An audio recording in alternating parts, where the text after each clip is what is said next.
moment you've all been patiently waiting for. Today's Opie and Anthony Show starts now.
For the Opie and Anthony Show. Never before has one radio show been so extreme. It's gonna melt your mind.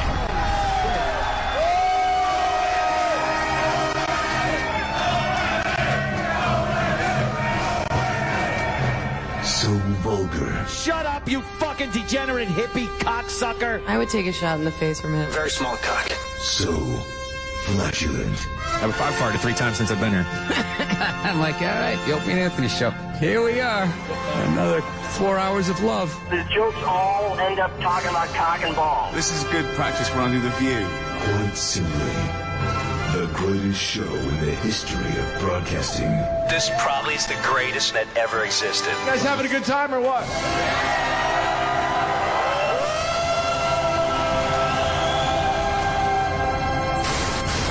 Rules are destroyed, and convention burns the crowd. Don't do it. I can't take it every time I'm on the show. I see his cock. With Opie, the Destroyer. You're a bigger douchebag. You're a big douchebag. That's what I do now. Anthony, the Rage. Yeah, your guy had a corner on the peanut. We understand. I'll give it to your guy on the peanut. And Jim Norton, lover of the transgender. This is why I can't even take fingers in my ass, because it makes me feel like I have to shit. All kidding aside, dicks have to feel wonderful, but I just can't take them. Opie and Anthony Show. Strap in. Strap the fuck in. This one's gonna hurt. But enough of this palaver. Let's get the show on the road. Good morning. Oh, look where we are. People weren't sure if we were going to be live today. It's Wednesday, January 2nd. Is that it? 2011. No, nothing. 11. I'm like, what? 2013. We're here. It takes me a good week before I even know the date. Yeah.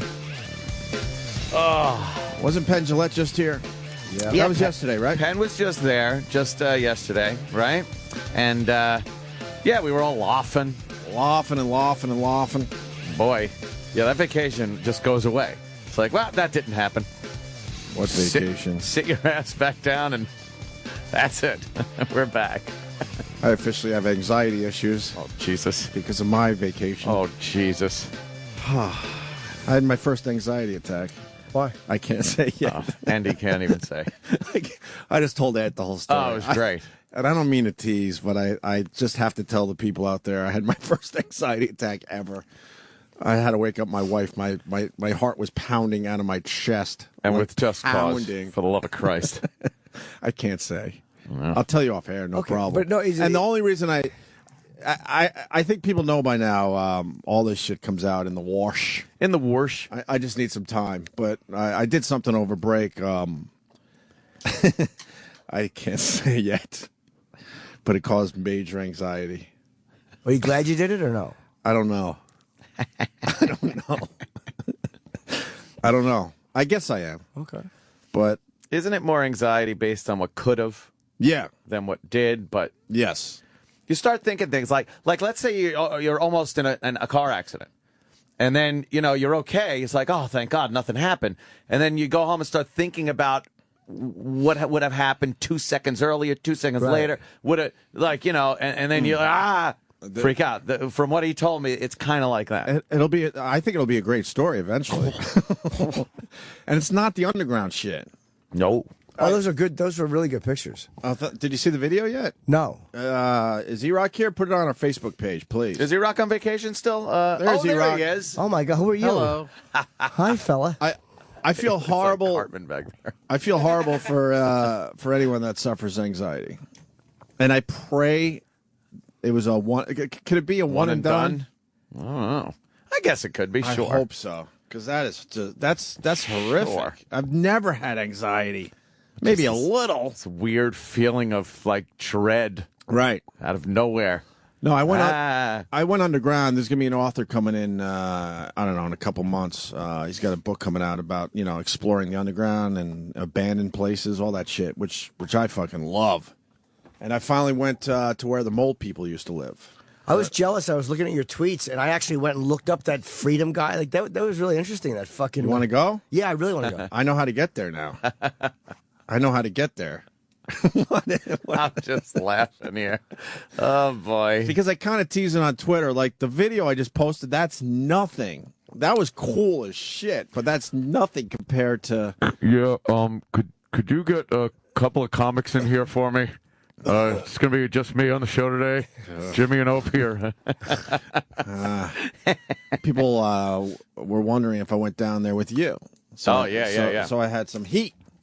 Yeah. And then people are like, oh, it's so easy to do that if you have Kenny by your side. Boy. Kenny was in Buffalo with Jimmy. I went sans Kenny to the underground world. The magical underground world. And I know how to get in. You want to go? Yeah. It's a few blocks from where we live. Yeah, that's what I was interested in. It's a rat hole, though.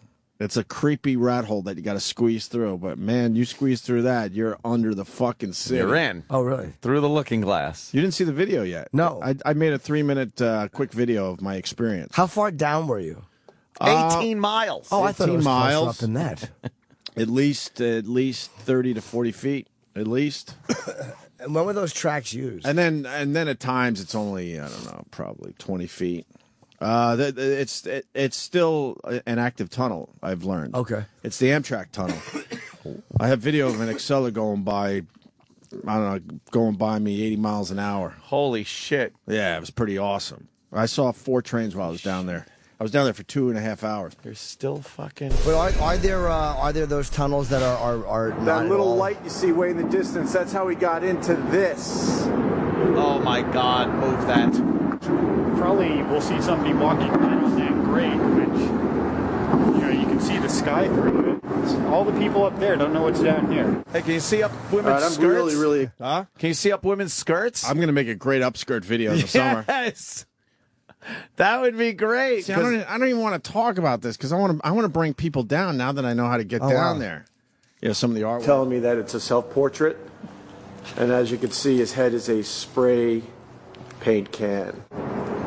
So to make it clear, Amtrak still runs down here, and if a train comes along, we'll be killed. It says, "Drop the gun, mole." So I guess this is when they evicted the mole people from the tunnels? Yeah, that's what it's commemorating, is the eviction of the people who lived here.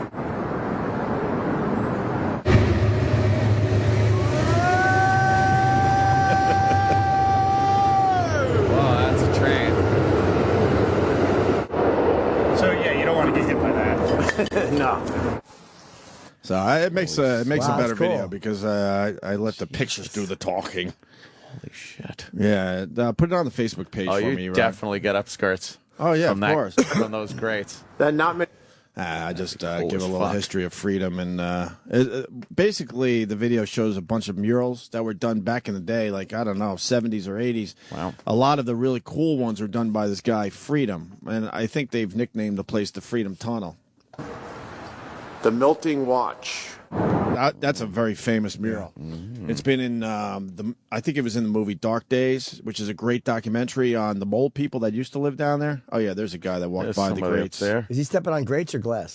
Grates. He's picking up a frisbee or something. I'm yelling and he can't hear me. Wow. It's like great. No one could hear me Wow, down here. yeah. What the fuck? No one could hear your screams. Oh, here. A little leak. That was my artistic shot. And I was going for the. Train. He's yelling train. Train. Look at you dropping everything and running. You guys don't know what track it's on? Oh my God. That's pretty cool. You left the camera there. So, I don't know. Check out the video. It's pretty cool. Does he know all the places under the city? Oh, yeah. That's why he's coming in. He goes to other cities, too. His name's Moses, my new friend Moses. How does he get under? Does he ask somebody, or does the city doesn't help him? Do they? Yeah, he asks. Sure, he asks a lot of people, and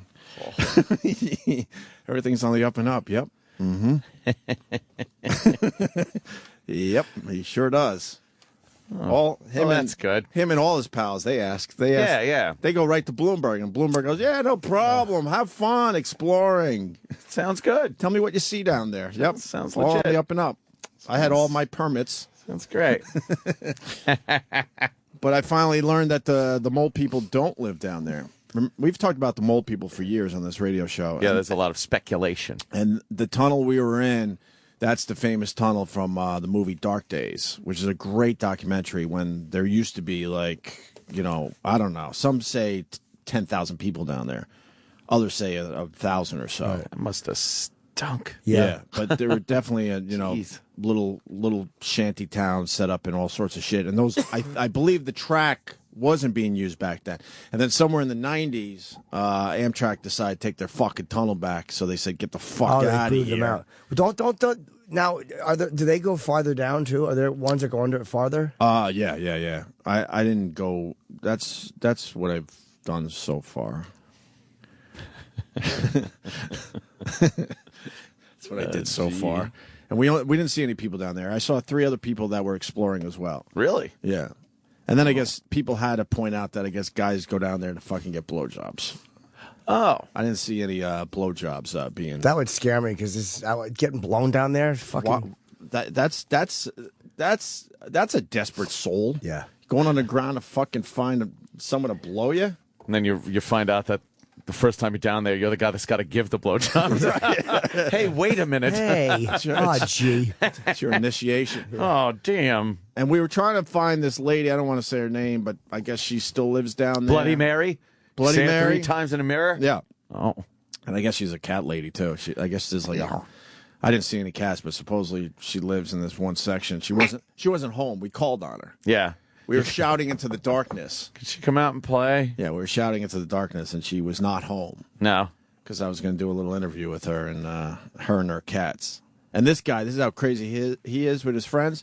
They spent the night there with her for her 50th birthday.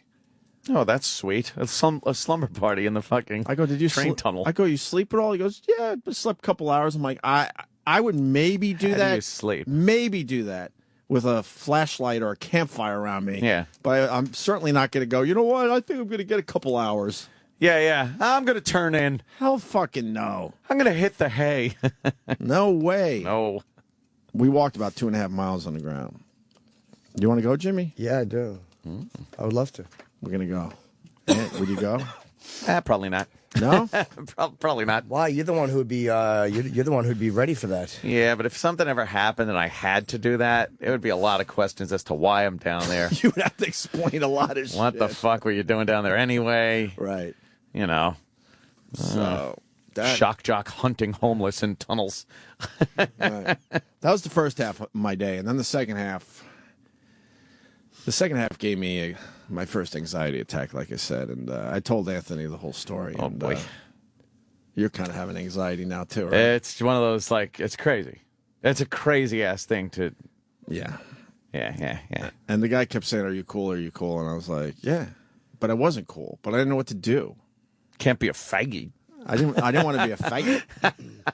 I was feeling a little peer pressure. Were you? Yeah, I see how people get involved with stuff they don't want to be involved with. See?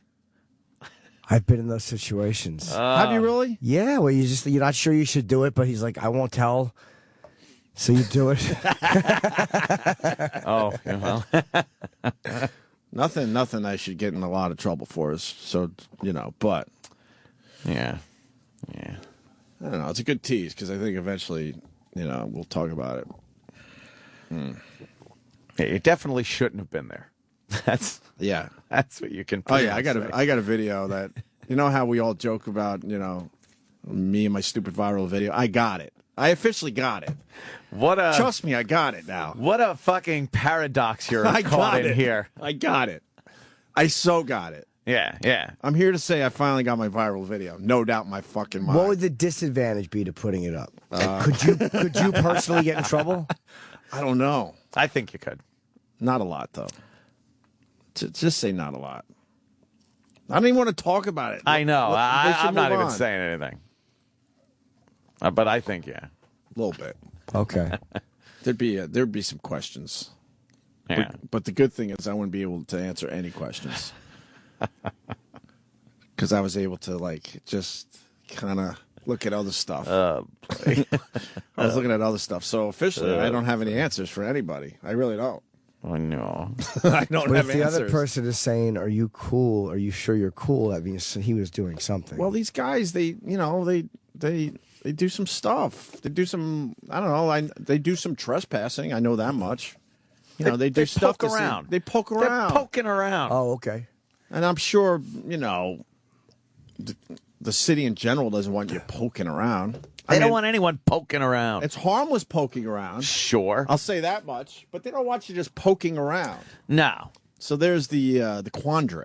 You want to poke around, but, you might have to answer some questions. But As to your poking. But I don't have the answers to the questions, so I can tell you that much. Yeah. I would pass any lie detector test. Oh. Abso-fucking-lutely. Oh.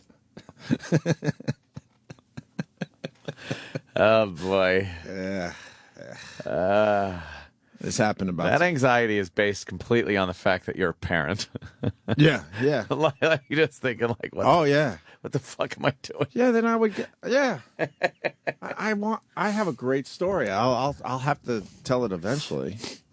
Hopefully not in a court of law. Kidding. You're guilty of poking in the first degree. But the underground video's up in all the usual places.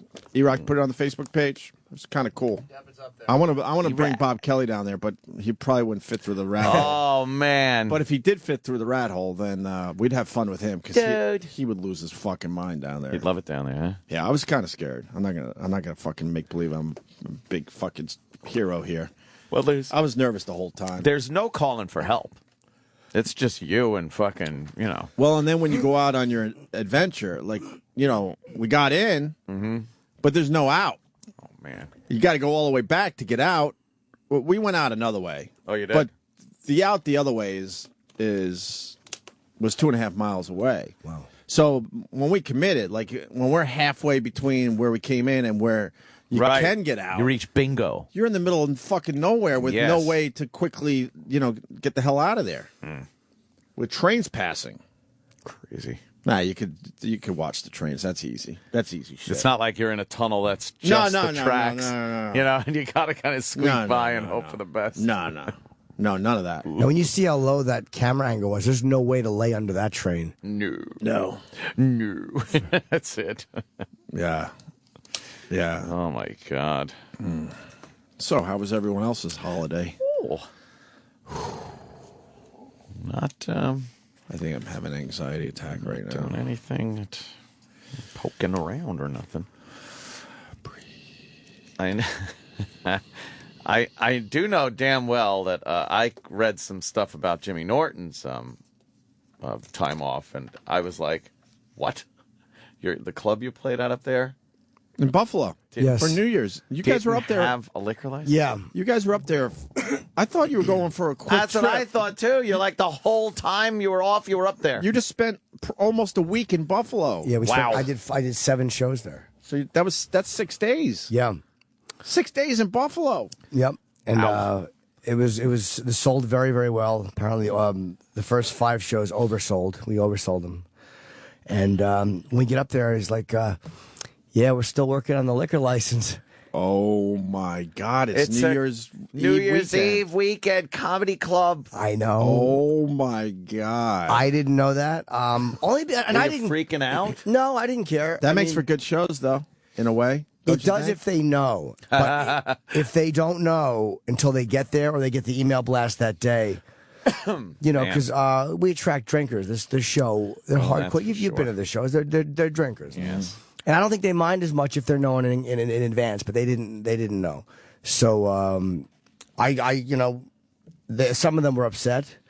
For this is the Friday, Saturday, Sunday shows. Monday, Wednesday, Sunday. Yeah, Monday, Tuesday, Sunday, and they were hoping that they'd have it by Monday for New Year's Eve. But a lot of bureaucracy and no such. I kind of know the story. It was just it's the lawyer shit. It has nothing to do with the club. So they were convinced they were going to have their license. But little dumb red tape happened. Yeah. Just the local bureaucracies, which everyone has to go through when you open a business. And Buffalo needs anything they could get. So why would they fucking especially delay booze. that shit? I don't know, but I kind of felt bad for the owner because he lost a lot of fucking money because these shows were packed. Oh, you could have been selling booze. You don't want Buffalo people to sober up too long to realize they're in Buffalo either. Exactly, they got to stay warm. They got to stay fucking drunk. But they, afterwards, I mocked it, of course. We did like an apple juice fucking toast. So it was like a 6-year-old, it's a 6-year-old's birthday party and fucking happy juice. Yeah. Nice. Wait, people actually. A lot of them might have snuck their own stuff in. Yeah, I saw a few of your tweets that were pretty funny. Yeah. Jimmy was tweeting, and then he bold typed some of the words, and you could spell out what the fuck he was. I was hoping they would trying to tell people. Buffalo's a wonderful place in the winter, huh? You guys are crazy. I tell you, man. I did 3 winters up there, man. Never again. I would rather fucking quit everything. Crazy. No, during the summer and the spring and the fall, I like it up there, but the winters are brutal. Holy hell. You know what? We got lucky, though. I mean, it was snow when we came in. It was not. Oh, I thought we came at the end of the storm. I was like, we're fucked. But it's like, you know what? Buffalo, our plane was 5 minutes late, and that's only because it was coming. They don't give a fuck. Yeah, they don't care. Land. Snow, what are you, faggots? Get down here. They are really great with snow up there. They have figured out snow. No problem at all. It's never shut down roads or highways or malls. No. They just keep going. It's rare if they shut shit down up there. You got to get a 1.5 to 2 feet or more to get fucked up in Buffalo. Yeah. So we had no issues. Kenny said there was a foot of snow on the ground. There was, yeah.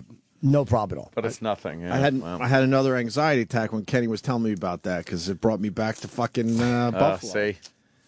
He goes, and the sun never comes out. I go, yeah. I did overnight radio up there. I went Monday through Friday without seeing the sun. Yeah. Yeah, it's fucking. And it snows every day because of the lake effect snow. Right. It just puts a dust of snow on everything, just enough to be a pain in the ass every day. You're always walking like you're arthritic. Like you always do that. You know that snow walk you do when you don't want to fucking crack your skull on the pavement? Yes. You'd always do that like you're an old man. But up there, it's different. It's like you're walking on marbles at all time. All times. Because it freezes, so it's little marbly fucking ice on everything. The first day we got, it felt like 2 weeks we were there because we got there the first day on the Thursday. I said, let's go in a day early just in case. And we went and saw Jack Reacher. The Tom, because I've seen everything Tom else. Cruise movie, which looks a lot like Mission Impossible. Oh, dude, it was looks not like the same. Was it good, Jim? You know what? It wasn't as awful as I thought it was going to be, but there was a lot of douchey moments in it. Yeah. But then I tweeted a picture from the theater. We were literally, and Annie Letterman worked with me up there, and it was like me, her, and Kenny in the theater, and that was it. That's it. Huh? Oh, I thought you guys got there early. We did, but then that's like right before. I think 2 more people came in. That's it was empty. Yeah, I saw your picture. Did you cut out the bottom of the popcorn container, put it in your lap for Annie? For Kenny. We made Annie sit somewhere else while we jerked each other off with Jack Reacher. Wow, I just thought you guys got there early. We had, but I'm telling you, dude, that was literally right before the show. We had the same thing. It's a great shot. It looks like a fucking like it should be on the webpage for the theater. That's a nice picture. It is nice. I mean, I could put it up on my brand new website. Oh, JimNorton.com. All those years I didn't have it. Yes, I finally got it, and I tried a couple of different designs, and I was so not happy with the designs. Oh, I couldn't tell by your tweets. Colin picked on you a little bit about your. He was cyberbullying. Well, not necessarily. Colin's a literal idiot because dummy didn't understand what I was doing. Right. So I said to him, I was so disgusted. I'm like, just get something up there. Yeah. Forget it. And this is the WordPress Express. Really good job. Really good. Anybody with you need at least 6 months of web experience to put a baby like this together. And when you go to my calendar page, Sam, because you really should see my dates. All right, let's see. Upcoming to catch Jim on the road. Oh, Jesus. And they actually have times now. It said all day. They didn't have times. But how about like a calendar type? Well, I look at Brian Regan's. I kind of like that one. Well, wait, this is WordPress? Yeah. Because that's just a list of mine's dates. My site's WordPress as well. It's just very easy and quick. Yeah, Why would you go WordPress? They don't. You can't do much more than what. I didn't want to go WordPress. I said I wanted a design site. I didn't want it to feel like what do they call not a stencil or template. Template. I didn't want it to feel like a template site, but it does. I actually like mine for what for the crap I do, but you could go way better than this. Oh, this is horrendous. And I Twittered this, and I just was getting killed. And I was just retweeting all the fucking remarks. It stinks. And I know that I'm difficult. Like, I'm never not sure what I want, but there was a couple of... This was just terribly done. Who did this for you? It was a guy that does Bob Kelly's stuff, and Bob's stuff is pretty good. So Bob told me, like, you got to tell him what you no. Okay. Bob told me you got to tell him what you want, and I tried to, and I know I changed what I want, but I knew what I didn't want, which was just a template site. Oh boy. Colin gave me a good idea, actually, about what I could do when I get someone. Shoot yourself?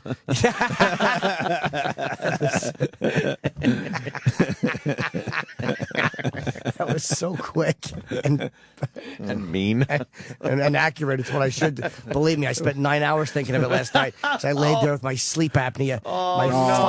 My faggot mouth guard broke while I was away. The one thing that gives me sleep, pushing my jaw forward. You broke one of them? Well, it's just a little. The side snapped, and it holds my jaw forward. And I found out if I do that, and I put the retard chin strap on, that I won't have. It keeps my jaw forward and my mouth closed, so I won't have the obstructive apneas. Of course, the central apneas still happen, but it lets me sleep through the night, even though it's terrible.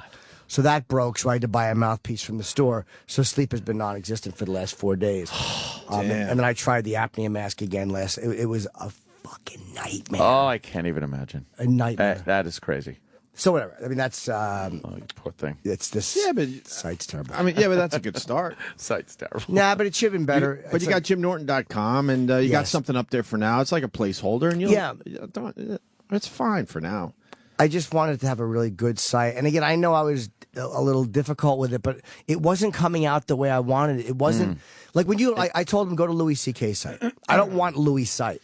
But it looks like something that's simple. Let me see Louis' site. And it just looks like it kind of captures who Louis is as a performer. But he spent a lot of money on that. I mean, you could spend a lot of money on these websites. He might have, but that... Oh, he definitely has. But you see that's simple, but it's really well done. Yeah. It's not complicated or crazy, but it kind of... It's Louis. Right.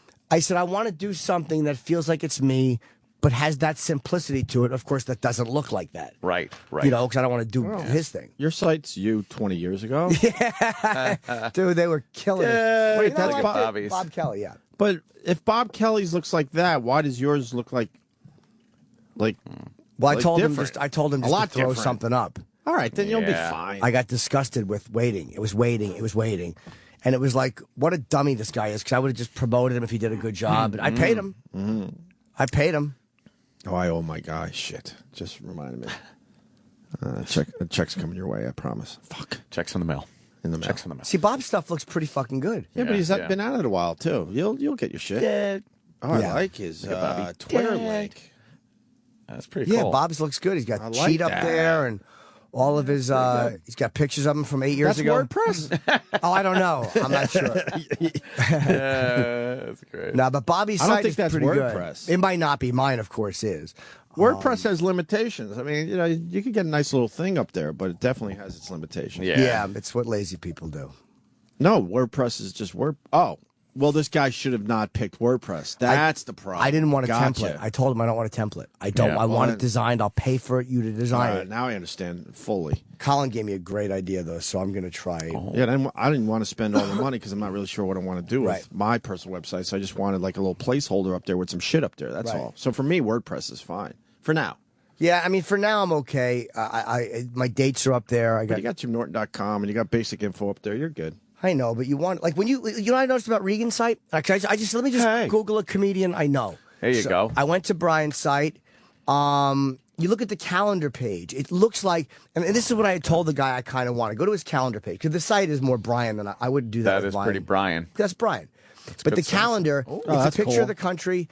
Like an outlet of the thing of the country, and it's got like little balloons popping up where he's going to be. So I kind of like that. It's like a nuke strike. Wait. The balloons pop up when they're the current dates right around the corner, and then the other white spots are where he is going, but those are dates down the road, Right, I but believe. scroll down. Wow, that's a great That's idea. pretty fucking cool. Because then you look if there's a There you balloon go. popping up Oh, in and your then it's area. big. Look at how Fucking look simple at that is. And That's but nice. it's like Engraved. nice large print. Memphis, Tennessee. But when you go to his on the phone, I looked at it. I was on my phone. It comes up just really nice. Like Regan's site is designed well for the phone too. It's like, oh my god, somebody actually did a good job for the guy. Websites on a phone. And most people look at all their shit on the phone. I know. Yeah, that's what everything's looked at. Most. Yep. That and an iPad. Rarely your computer, right? Right, everyone? I need Coke Logic on this one. I think Coke Logic is very good. He's not a web guy though, is he? He can't do websites. Like he's good with photos and He is a drunk. He is drunk. he certainly is a fucking. He's a sot. How do we all know that? And I've never hung out with the guy. Because the only times we have seen him, he's been completely I think because intoxicated. he tweets about it a lot. Yes. And we've all got messages from him. Hey, it's Coke. Drunken lush. boob. Coke Logic on Twitter. It's a good follow. He is. Yes, he's a great guy, but a complete alky. Oh my. So was the club in Buffalo? That was the first weekend it was open. Second, Rachel Feinstein did, and Voss is going up next week, and they may or may not have the liquor license for Rich. Meaning this weekend. Yeah, this 'Cause coming we're in the middle of the weekend. week already. And Wow. We just went from Monday to Wednesday in the first hour of the show. Right? Beautiful. Cool as that. It was a good club, really nice. Good? Yeah, it was great. Where's the club? It's on. Is it in the city? It is Mississippi Street, wherever that is. It felt like it was in the heart Is of it near things. though. Chippewa? What's that? Chippewa. What's that? Chippewa. What's that? I think so. I guess I think so. I don't know. Yeah. It was that. It People wasn't. enjoyed the chip challenge. Oh my god. Yeah, they- One of the last bits we Great. did last year. You know that big building in downtown Buffalo? It was the one that they lit up for New Year's Eve. There's like a big state building or whatever. You could see that right after you drove out. The really old building? Yeah. This was by a couple of the bars. Oh, you know where it's by? It's by a big stadium. It's next to the... Oh, where the minor league baseball team plays? Kenny's busy. I don't know. I would ask. Cobblestone District. Cobblestone District. It was really that's nice. A nice area. It was a good space. I'm starting to forget my Buffalo shit. Ooh. Cobblestone area. Where is that? It's going to be an amazing place once they get the liquor straightened out, which they will. Great. But I felt bad for the fucking guy, man, because that's thousands of dollars. That dude, is with these so people, much money. That could be easily $10,000. Oh boy, easily. Probably way more than that. You think Probably even way more than that. For the week? Yeah. How many people per show? Well, it was supposed to be. I don't know. It's supposed to be like 250 capacity, but I think on a lot of them we had 280 or 290. It looked like that to me. I don't know. The first 5 shows. New Year's Eve didn't sell out. It came close, but again, the no liquor thing chased a few people away. Man. But it was still great. They were I couldn't believe how good the crowd was. Oh, they're great up there. Fucking, they're like Philly. They're like our best crowds, man. Yeah. Buffalo's great. We should go up there in the middle of the summer and do something. in the middle of the summer. Dude, they were still talking about that fucking beach party. Oh, yeah. They were still talking about that. That's We go up certainly there, is. and there was guys like, dude, I was at that beach party, and one guy came work for the station. It's one of those famous things that everyone swears they were there now. Yeah. Yeah, it's like Woodstock. We actually were involved in one of those events where everyone now swears they were at the famous beach party. Some guy worked with you. He was talking about you. That's what Kenny said, but I can't remember his name. I was there 20 years ago, so that I heard this guy's only 40 or something. So he must have been an intern. Yeah. Do you know his name? Well, I think Kenny might remember it. Yeah, Kenny was saying someone was asking for me. Yeah. I'm like, I don't know, man. I don't remember anyone 18, 19, 20 at that point. Yeah, the beach party was the reason. I think we've said it over the years, but we were supposed to be fired for the beach party. That never went over the air, so that's kind of weird. TNA with O&A. That never went over the air? Nope. Well, they were doing updates. Yeah, but it wasn't. The local station was doing updates, and I don't know. They wanted our ass for that one. Oh, my God, that was a Saturday, right? Yeah, it was just, we weren't even on the air. We weren't even on the air for that. No, that was pure self-pleasure. But the city still lost their shit. Yeah. They had all sorts of news upset. reports and everything. Oh, and my God. I don't know. The heat was on us bad for that one. And there were rumblings that we were in some serious trouble. And then a mere few weeks later, we did Sex with Sam. That's how out of control we were. Yeah. Yeah, that was crazy. That was a crazy way to live. Crazy times. Fuck yeah, man. I remember, I think you and I were all of us were in the car, right? Being driven to the venue. Yeah. And we saw this really long line and this crazy traffic jam, and stupid us were like, God, I wonder why it's so crowded down here. Hope we can make it to the venue. There's traffic for something else. Because we threw this thing together because they wanted an appearance from us. Yeah. So, stupid me, I'm thinking, there's no way all these people are here for this dumb thing we just kind of threw together last minute on a Saturday. And it was. Wow. And we're crazy. Thank you, Buffalo. Fuck yeah, man. I'm obsessed with that guy in our gym, by the way. The fucking bald guy. Oh, he's all I think of. Was he always naked? He's always talking to the black dude who's an unfriendly fuck. Wait, I thought it was the other guy that's not naked. I hate him too. He's always on his I hate phone. him too. The one who looks like fucking, oh God. Hey, who's the actor? Alan Arkin. He looks like Alan Arkin. Not him. I hate him. But I hate the naked judge. Yeah, we got naked guys in our gym. You running a sitcom in that place? It's fucking terrible. The Naked Judge? He looks like a judge, a little fat bald guy. I swear to you, I'll don't point think him I've out. seen him. Once I show him to you, you'll never unsee him. And he just likes being naked? He talks to the black guy naked all the time. Was he crazy? No, he's a No, fucking man. rotten little exhibitionist with a 1-inch cock. What does the black guy do? Talks to him, and Why? I guarantee he's probably because it's some weird homoerotic humiliate the old white man thing. Oh, God. I bet he spanks him. Oh my God! I bet. Something weird going on It's there. creepy, dude. I don't know. Older guys like being naked in gyms. Yeah. I don't get it. Don't get it. No. Keep your fucking clothes on. Keep your kick in your Dangling dick in the locker room. I'm going to show him to you next time we're there together. You'll see. You'll know. Probably know How do you miss him? He's naked. because there's other naked guys. Oh, boy. Yeah. There's towels everywhere too. It's not inconvenience there to are. be naked in a gym locker room. Of course. They basically don't want you to be. There's racks of towels everywhere you turn. Just imagine how those old bathhouses used to be. Like Plato's Retreat, where there were just pure gay men in there. Oh, boy. Must have just been throwing jizz everywhere. Laughing. You get heterosexual guys, they can't stop taking their fucking clothes off. Right. In a fucking locker room. But who knows if they're heterosexual? I don't know. I don't know what true. the fuck's going on. Imagine everybody's gay. Did they have? Wasn't Plato's Retreat though? Wasn't that like couples and stuff? No, I think Plato's Retreat was a fucking gay joint. Oh, I didn't think know that was like I thought one of that those. was a swingers joint. Yeah, I thought swingers. Was it? Because I just I don't heard know, gay. man. Yeah. Maybe. All right, let's see. Maybe on Sunday nights it was gay. Ooh, gay night. Isn't that on Broadway? It's right by us, right? Like in the 70s Is it on Broadway? really? Yeah. What? I know the I've been in that building. My friend's friend lives there. Oh, wait. Plato's Retreat. Swing Swingers Club? Yeah, okay, it was. I bet there's a lot of gay though. Where is it located? 74th Street. Yeah, Wait, Broadway. Broadway between 73rd and 74th. That's our neighborhood. Yeah. We passed Wait, right it's across that building? It's right from the Beacon. Yeah, across the Beacon. That's where Plato's Retreat was? Yep. When was it huge? In the 80s? Yeah, I think that was an 80s kind of fucking. Did it say 70s, 80s? Woohoo. That's where like AIDS started, I think. 1977. The club was opened by Larry Levinson. Larry Fine. What does that say? Levinson, it looks like? Yeah. In 1977. That's our neighborhood, man. Yeah. I had no idea. I thought that was like a Midtown thing. How long was it open for? Looks like It was gaping for 85 is when it was closed. yeah, 8 years. 8 good right years. about AIDS. It was like AIDS closed down all them motherfuckers. I guess so, right? They were like, "You got to be shitting me. Well, that cum is dangerous." Yeah, that AIDS ruined a lot of things. Oh, no one man. wanted to play with Magic Johnson. Can you imagine what was going on there? Oh, God. Like, you know what? Oh, forget about They it. didn't even want to guard Magic Johnson. I would imagine that they fucking put the locks on those places. There were fucking bathhouses, like where fucking guys would just go and suck and fuck and hang out in a warm petri dish. You think AIDS had something to do with the cleaning up of New York also? You think that whole thing, the sex industry and stuff, aside from just Giuliani coming in after Dinkins and stuff and kind of, racking some head? No, it was more.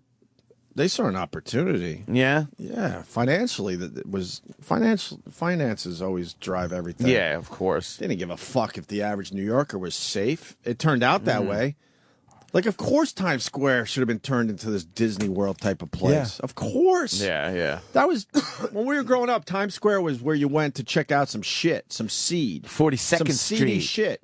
42nd Street. We thought we were like, not, I don't want to use the word naughty because that's weird, but we thought we were like Adventurous. Yeah, adventurous. yeah. Oh, Thank you were going to see some shit. So we'd go to Madison Square Garden for whatever concert, but then we'd check out like Times Square. No one walked around. Well, a lot of people actually did to check out the weird shit. Yeah. But you weren't going to an Applebee's or any of that. It was lined with porn theaters. Porn and theaters, drug addicts, drug peep shows, dealers, like old school prostitutes and the pimps that wore their shit.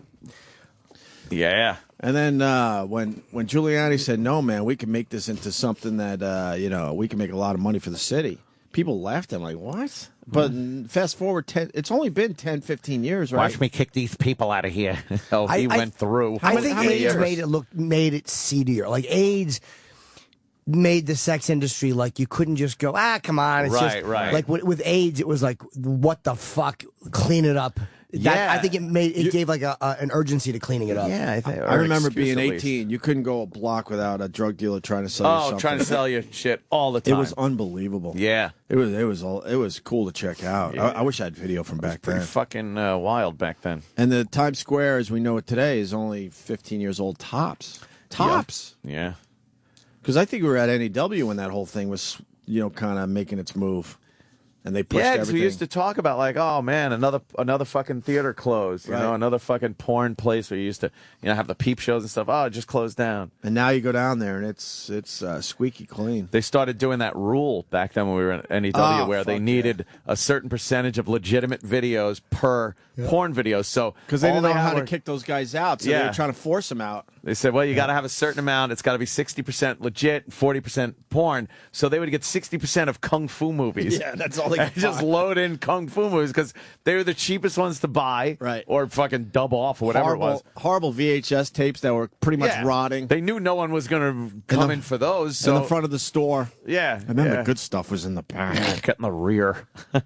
Get a ticket in the rear. Or it was downstairs. Yeah, it's very seedy. But you had to go through kung fu movies. I forgot about that. Yeah. I remember that shit. That was goddamn. That was like fucking NEW Not too days. long ago. Shit, So- motherfucker. I'm kind of jealous. I wish I could have went to Buffalo, Jimmy. Buffalo. It was fun, man. People It was, are cool up there, man. They're great, and it was they're the type of crowds that we are used to. You get anyone from Canada coming down from Toronto? Probably, but I was just there. I was in Toronto not long ago, which I thought would hurt this draw. Oh, really? Yeah, but I was in Toronto. Let me say it like that. Toronto. Oh my God! Did I Toronto. fall in love yesterday with the fucking flight attendant on my plane? Oh, what's his name?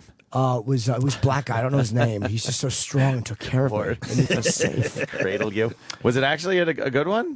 Wow. He was on JetBlue, and fucking, she just got me. And I just thought of her because she said certain words like Roland, like what words does he say? Jesus. No, it was like He says Mexican. no. Coffee, tea, and me. Yeah, she said that, and no, it was not couldn't and shouldn't, but what? Oh fuck! What words does he say? Weird. Oh my God. What? He mixes up his SHs and CHs. No, it's and there's people that certain like Oh, yeah. certain. like Certain. like Certain. like yeah, like if you're certain or whatever, a few words like that she would say. I was fuck, was she hot? Man. Yeah? It's amazing how on a hot girl that's, cute, sexy. And on Roland, it's Roland. Did you give her a note? I did not know. Did we talk about the note on the show? I don't remember. I think we did. When I passed a note to a flight attendant once. Where were we flying to? That was the Chicago trip. Me and Jimmy were sitting next to each other, and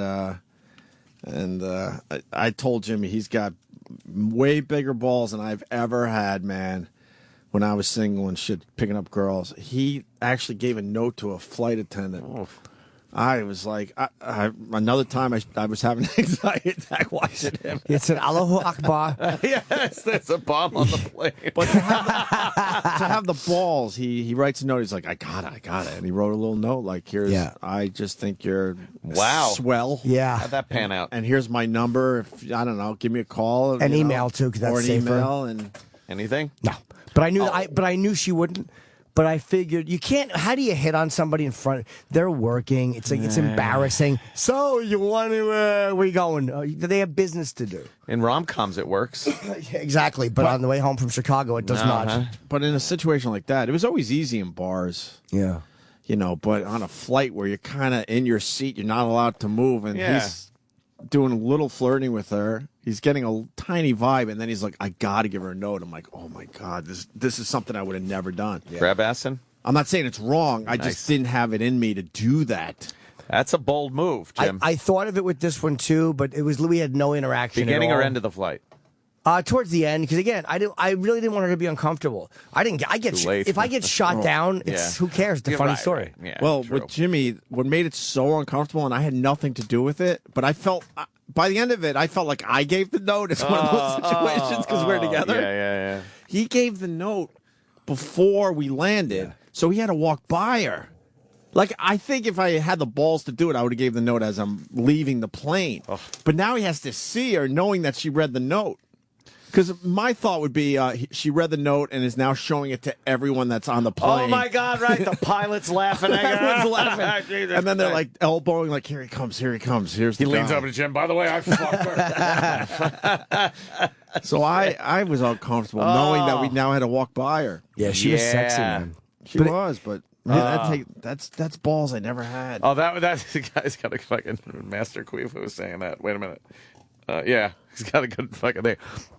Ladies and gentlemen, I'd like to share a little funny note that the stewardess got here. Or if he just said, can the passenger in 9B please stop passing romantic notes to the crew? To the crew. That's funny. I would love to have with this lady, man, but she didn't. There was no opportunity. It was a 1 hour flight. There was a beverage service. There was no interaction between us. It would have just been creepy. And plus, Annie was sitting to my left. Like, she was sitting in the aisle, and I was sitting in the aisle. She probably would have made fun of you. Oh, she was certainly disgusted. Because I texted her. I'm like, I really want to kiss our flight attendant. And she goes, I wish you would. I hate her fucking voice. But I just, I was like, there was no opportunity to, and it would have just been weird. Were you nervous flying in and out of Buffalo? Because they had that incident a few years back, huh? No, we were on jets. That was with a prop plane. Yeah. That was a United Continental prop plane that went down. Man. No, this was fine. I wasn't worried about icing on these wings. Did you land on snow and shit? Yeah, I think we did actually. Came in fast. I took a lot of flights in and out of Buffalo, and they would fucking land on that shit. They don't care. They don't give a fuck. No. Bring it in. That's it. Busy. All right. Our food's here. We I should know. break. So Oh, boy. I want to know what Ant did over the break. It looked like you went down to AC, huh? Little AC action. That was fun. Absolutely. Brought the whole family down there.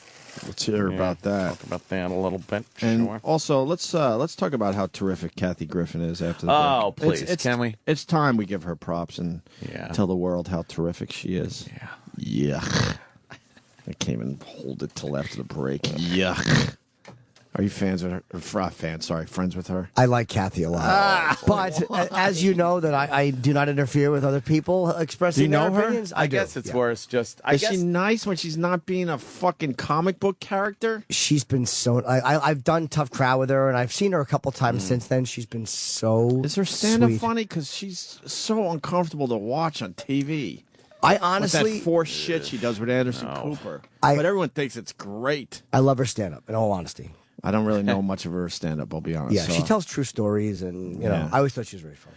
I just think CNN kind of, what are they doing putting her on like that? It's a weird grouping. Yeah, It is kind of weird. Two women like that. Yeah. Yeah, he gets very giddy. His gate comes out when Kathy Griffin's on with him. Yeah. Oh my god. Oh, because he knows, she's oh gay my friendly. god. Yeah. And then I guess she Yeah. was trying to give him a blowjob or something, and that's the big Yes. deal today. Yes. And what, did SiriusXM not pay their fucking power bill? Half this place is dark today. Is that new policy? Just turn the lights out down there? What is that about? Oh, Jesus. Troy's walking by his little teeny leather coat. How is It's that? a secondhand store, but actually expensive leather coat. Right. No, man, I just threw this on. At a thrift shop. Yeah. All right, then we won't talk about Kathy Griffin. Just fucking. No, I don't want to interfere with that. I just. Can we talk about Ryan Seacrest? We're all in on hating him, right? Yeah. What a fucking, he stepped in some great shit right there. Dude, he makes like $100 million a year, and His he gig. stinks. He does nothing. These celebrities that make so much money, get so much attention for doing nothing, drives me insane. Yeah. It drives me nuts. Ryan Seacrest is fucking nothing. Yeah, but he's now the guy for New Year's Eve. How the hell that happened? His radio show is syndicated to something like 1,000 stations at this point. He does American Idol. He does nothing. Yeah. He's just a good host, I guess. I don't even know if he's a good host. I guess that's all you need. It really is amazing. He's just like the color beige. There's like nothing going on there, Nothing but he gets these really huge special. gigs. But giant gigs. Doesn't he have the American Top 40 gig too? He has everything. Yeah, he's and like, I don't get it. Like I just don't get it. He took over for everybody. I'm not. I don't expect everyone to have an edge like our show does, but guys like that do nothing. Like if you didn't watch Ryan Seacrest, you wouldn't be missing anything. And No. they pay him $100 million a year, at least for everything he does. And now he's got the Dick Clark gig. He sucked. Was he on with Dick Clark pre-stroke? Yeah. yeah. Yeah, he was on for a while. What a fucking... Imagine he's there like, Ryan, we need you to sit down. Dick Clark had a stroke. Yeah. Oh, damn. Oh, boy. That's what? No, he started after the stroke. Oh, did he? Oh, he did. When Dick was gone, Regis filled in for him. Ah. And then the following year, they had Ryan helping Dick out. Oh, that's how he got the Helping out gig. the So Dick. if Dick Clark never had the stroke, they wouldn't have went with Ryan Seacrest. All right. He stinks, man. Someone's going to take over that New Year's Eve celebration because You think? he's not the guy. He's not magnetic? No, Dick Clark had it since we were kids, so Yeah. obviously it turned out to be the thing to do. Right. No one's gonna be dedicated enough to watch him every year. I He hear did you. nothing. Did anyone see this? Yeah, Anyone watch yeah, it? I watched it. Yeah. There was nothing going on, and they just Nothing. He was better than Carson Daly. yeah. But Carson Daly just has this attitude like he hates being on TV. And how does he have a gig? If you have the impression you don't want to be on TV, why do they put you on TV? Well, he's an everyman. Just hanging. And then they had Snooki on MTV. She's another one. She sucked. Not that I was looking for this amazing entertainment, but something. It just shows you how many people are so famous and they do nothing. There's nothing. But that's what hosting those shows is all about. Nobody's looking for entertainment out of a New Year's host. They're really not. It's terrible. ABC blew it too. They should have. I'm telling you, they should have had Dick Clark doing the countdown.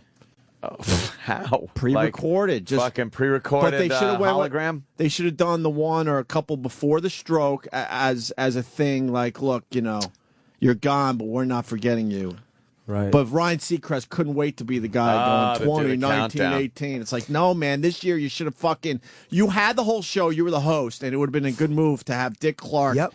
His recorded fucking voice. How about with every fucking number, it's a clip from a different year where he's doing that, a big montage of fucking. They should have done one more Yeah, because you had the show. Your name is now on the show. That would have been a cool fucking thing to do. Yep, and then you do 2013 when that's absolutely. And then the next one, officially you do the fucking countdown. That would have been great. A different number, or from every year. Yeah, whatever. Just if Times Square and the TV audience heard Dick Clark's voice this year, that would have been a huge fucking. Everyone would have been talking about it too. It would have seemed like a really nice send off. Yeah, you're right. But why call me? Why call me to give you the fucking the idea?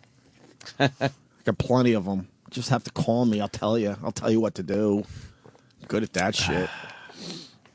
And then Jenny McCarthy. Did anyone see this shit? Am I talking to myself? Yeah, I saw it. So everyone just has it on in the background. Did you kind of see a her thing. fucking face?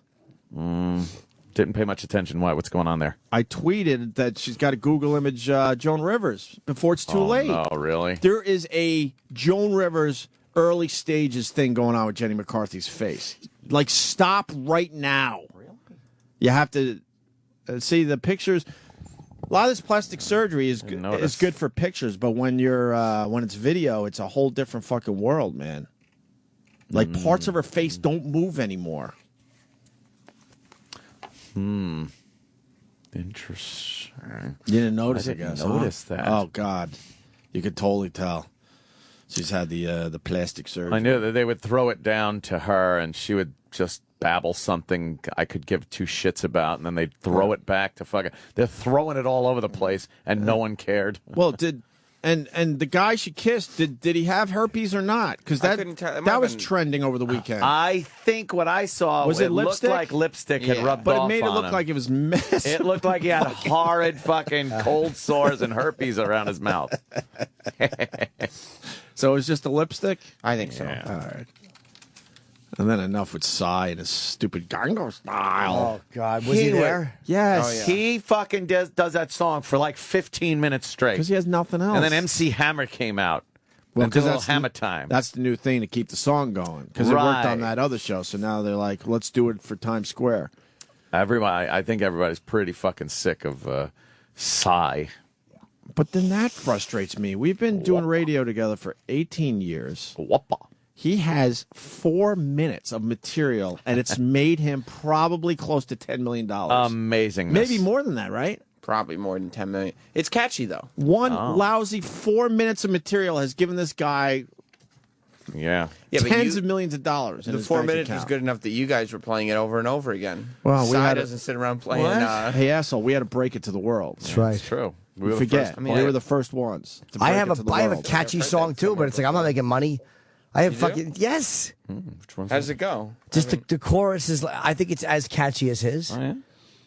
What is it? Dance party weekend. Oh, Jesus. It's going to have to grow on me, I think. It's not You don't one like of that? those- It- Yeah. We're gonna have a dance party weekend. Ooh, I like it. a little more. I'm not feeling it. That's good. I like it. It's no Whoppa Gangnam Style. Gangnam Style. Okay, now Oh, dance party weekend. I can't tell which is which. Open Gangnam Style. can I ask you something about Carson Daly? Everyone's noticing that he looked uncomfortable. I didn't see him, Sam. What happened?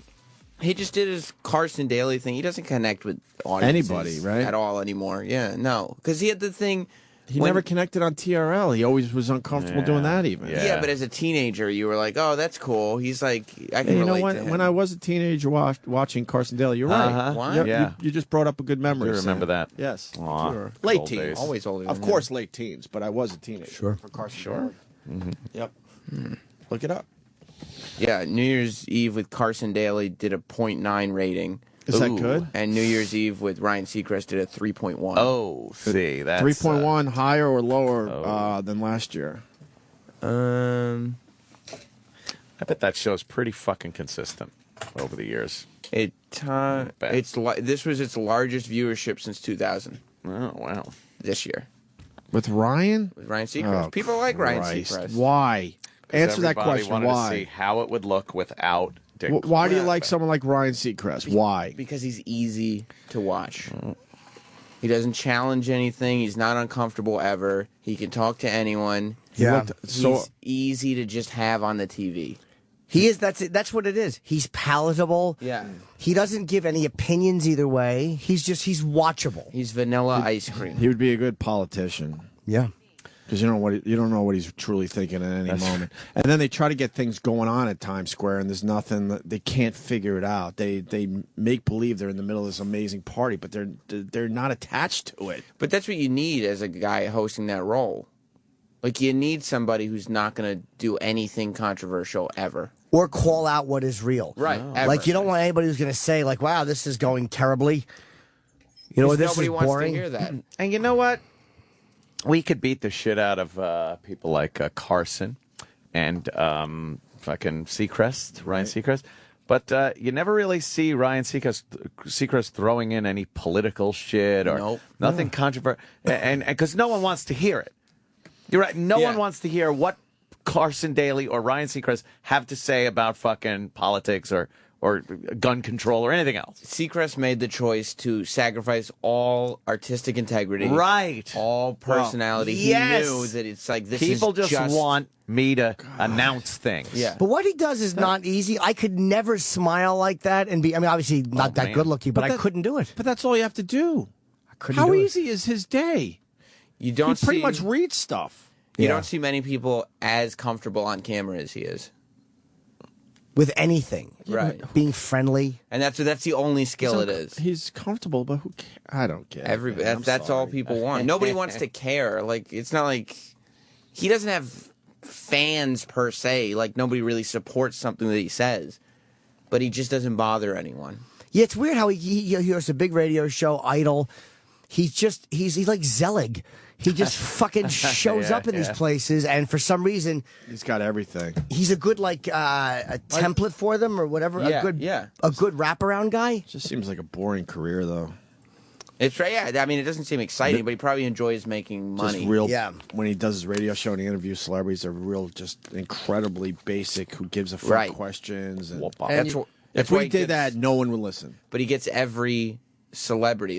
Because you'd have to build a reputation as that. No one would listen. They would be, what the fuck's going on? Well, the publicists actually say to him, "You could ask an edgier question than that." Probably. All right, let's go. Vanilla or chocolate? Right? Come on. You know. He also owns all the Kardashian properties. Oh yeah, he's a fucking smart dude, man. Jesus. God. That was his production company, right? Yeah. The original and all the spin-offs are all under him. Wow. And that's a show where all these the hot sisters, all they do is look at their phones. Yeah, but you and watch. millions of people are watching. I swear to God, everything. I don't really watch. I'll check out a clip every once in a while, and maybe if it's on, I'll watch. I don't watch a little bit, but not on a regular basis by any stretch. That's the truth. I'll watch it. But when I do watch, they're all on their phones. That's all they do. Yeah. But either you watch it because you're jealous, or you watch to get mad, or you watch it because you like it. But it doesn't matter. Nobody cares why you're watching. It's unbelievable. But they watch. It does amazing numbers, and they're dullards. I'm so happy. They're so hot, but their personalities are shit. Well, she's pregnant now. God bless her. That's true. Her and Kanye. Ooh, it's getting so juicy. Look out. Yuck. She is fucking sexy, though, But she man. did that for her publicity, for her fame. I don't blame him for not pulling out, though. I wouldn't. I'd come in her. Right in there. Her sex tape sales went way up as soon as they announced she was pregnant. Are they good, the sex tapes? No, it's not a great sex tape. No, did it show her pussy nice? Yeah. But they're like, the audio is like Yeah, but her Like it's not her. the It's not audio. her sounds. But you think she's hot now? What kind of pussy does she have? I mean, I'll never deny Kim Kardashian's a piece of ass. That is. I just don't understand why she's so fucking famous just from a sex tape and. It's really she's- weird. She's a lot God. younger in these things. Oh, look at this. That's Ray J, right? Yeah. Let me see that pussy. Is that her? it? Towards, think so. towards me, Sam. I can't see. That's That's kind of plump. No, it's not meaty, It's though. not the greatest pussy, to be honest No, with it's you. okay. I hate the little hair thing. Well, it was the time. A little triangle. That was It's the days okay. of the triangle. True. It's not fat enough for me. Everybody wanted to see what it looked like when she made a baby. Oh, I see. She got pregnant, and everybody was like, "Oh, what's it look like to impregnate her?" Wow, that's average at best, right? Yeah, I prefer it. It looks too like coiffed and trimmed. I prefer it to look like I want it to look like it was something that was being made out of clay, but then there was a fire, so the guy ran out of the building and left it undone. Like he made a clay flower and just fucking gave up on it. I like that Opie is so annoyed with Kim Kardashian, he even has to insult her vagina. I'm not insulting it. He said it wasn't good. I didn't say it wasn't good. It's average. It's all right. Yeah, It's an average veg. There's something not Yeah. great about it. I want it to look like her body Give me is another throwing picture up of a it, meat sandwich from vomiting. Let me see this. It's a little different. That's the same picture. Yeah, it's all right. It's kind of chubby. It's not bad, but it's not what I would have hoped for. I would have hoped. I don't like that part. Yeah, Ant's problem is the fingers. Yes, the hand that's pulling away the thong. Jesus. I would have hoped it would be much fat. Let me see that one up there. Wow. That's She's on a red carpet line sucking a dick. How'd that happen? Which one? This one? yeah. That's kind of plump right there. You know what? That's nice. She has a nice look at veg. that. That's a little better. That's nicer. Ooh, that's a little fat How one. about that? That's a little fat one. Yeah. Ooh, hee-lee-lee. Is that what you do? I would. All right, we'll get into some other shit after the break. Oh, yeah. We got a fiscal Busy. cliff deal, I guess. Oh, boy. I guess we got to try to figure that out, huh? We got some Kathy Griffin audio of her molesting Anderson Cooper. Oh, jeez. Jimmy will be in the bathroom for that. And Spike Lee, relax. All right, we got lots to talk about. This is the Opie and Anthony Show on Sirius XM. New from Got It Recordings and Egghead Records. All the hottest Opie and Anthony sounds repackaged and approved by management. It's now That's What I Call Repurposed Volume 1. Never before has all this repurposed radio audio been available in a single compilation. Hear what happens when a comedian telling a story about a simple trip becomes a war hero. Every American soldier has to experience loss. I was over there. I had 2 milkshakes. One of the Marines goes, "You gonna have both of those, fatty?" So I gave him one, and then my other one fell. I had to go back and get 2 more. The Comedians Don't Stop with Rich Voss and a conversation about technology that turns into a little something else. Good morning. Thanks for calling Radio Shack. You hook it up, okay? Are you listening? Are you listening to me? Can you open a browser and go to your homepage? Bingo! We have a winner. Hey, was Sam talking about circumcision or docking? Sam, what made you even want to get into docking in the first place? For whatever reason, I wasn't circumcised, obviously, when I was born. Now That's What I Call Repurposed brings you the racist rant turned into a country sweeping song.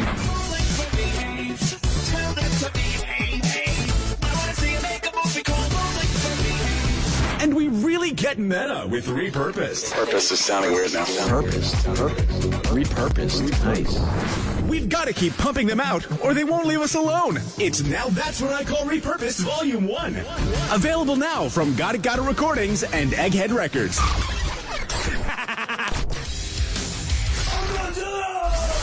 And now, another bedtime story with Jim Brewer.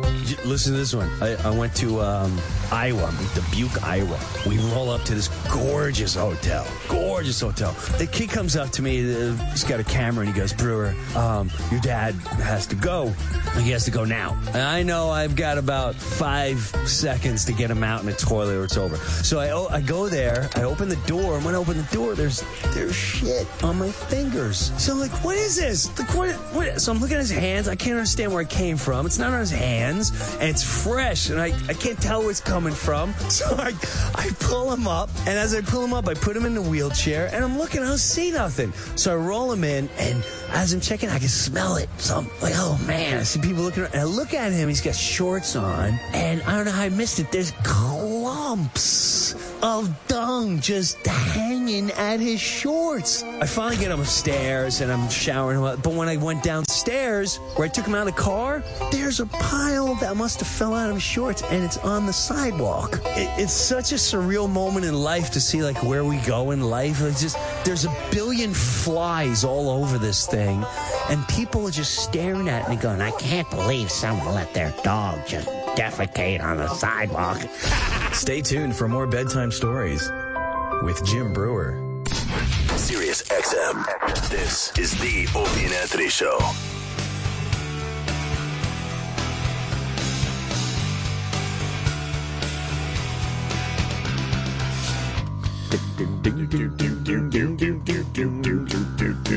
I fucking hate my snowing Christmas tree. Oh, wait a minute. Yeah, you had the snowing Christmas tree. What do you mean you hate it? $600 for this thing. Yeah. $600. But it snows. My wife bought it. I just saw it in the window one day. Said, "Oh, that's kind of cool." Next thing you know, she was doing the right thing and she bought one. And I fucking hate it. What's wrong with it? Well, I had a Christmas party for the family. You know. Yeah. I'm at the stage where Christmas now is a month long. I don't know why Christmas now has to be a month long, but it is. Because I went down to Philly for Christmas. Then I had to come back to New York for Christmas, and of course we had to make believe Santa Claus came to my place as well. Well, of course. And then the kids. And then we had the family Christmas party. I had 3 or 4 Christmas celebrations. Oh my God! This ice video, by the way, is horrifying. Did you see this yet? No. Oh, this is the viral video of the day. It's called sliding into I don't know, lake, pond, or whatever. One guy falls in. Yeah. So then another guy goes, well, I'll fucking get you. And he goes to the edge. He falls in. Then someone starts running over because obviously the person that fell in is someone close to them. So that dummy starts running toward them and slides all the way in. It turns out because of one person going in, 12 others went in. 12? Something like that. Everyone is saved. What are they, dumb? But the video is everywhere today. I'll get back to the snowing Christmas tree in a second, but you got to see. Holy shit! By the way, when we just go off course drastically like that, it's because we have 6 TVs in here, and we're always constantly watching shit on TV. Oh well, watch this. Mm-hmm. And put it on our Facebook page, even though most people probably have seen it by now. It's about 12 hours old. Got to get a movie trailer. Is that Matt Damon? Matt Damon. Yeah, Matt Damon's movie. Oh, is it? We can't click out of this one, huh? No, the bastards. That's the new thing with the internet. Every other one, you can't click out of anymore. Because they probably did research and realized that nobody stays through their shitty trailers. Why would you? I get mad when there's one to click out of and you forget to click out of it and you watch the whole thing. Hey, good evening. I'm Rob Schmidt. Hi, everyone, and thanks for joining us. I'm Susie Suh. This is KCAL 9 News at 10 o'clock. And caught on camera, nearly a dozen people landing in icy water in the local mountains. This incredible video begins with a man on a sled falling through the ice in a not quite frozen lake, and then the dramatic efforts to rescue him. It all happened at Jackson Lake, Wrightwood, on Christmas Day, and KCAL 9's Rachel Kim is live tonight in Acton with video you won't soon forget. Rachel.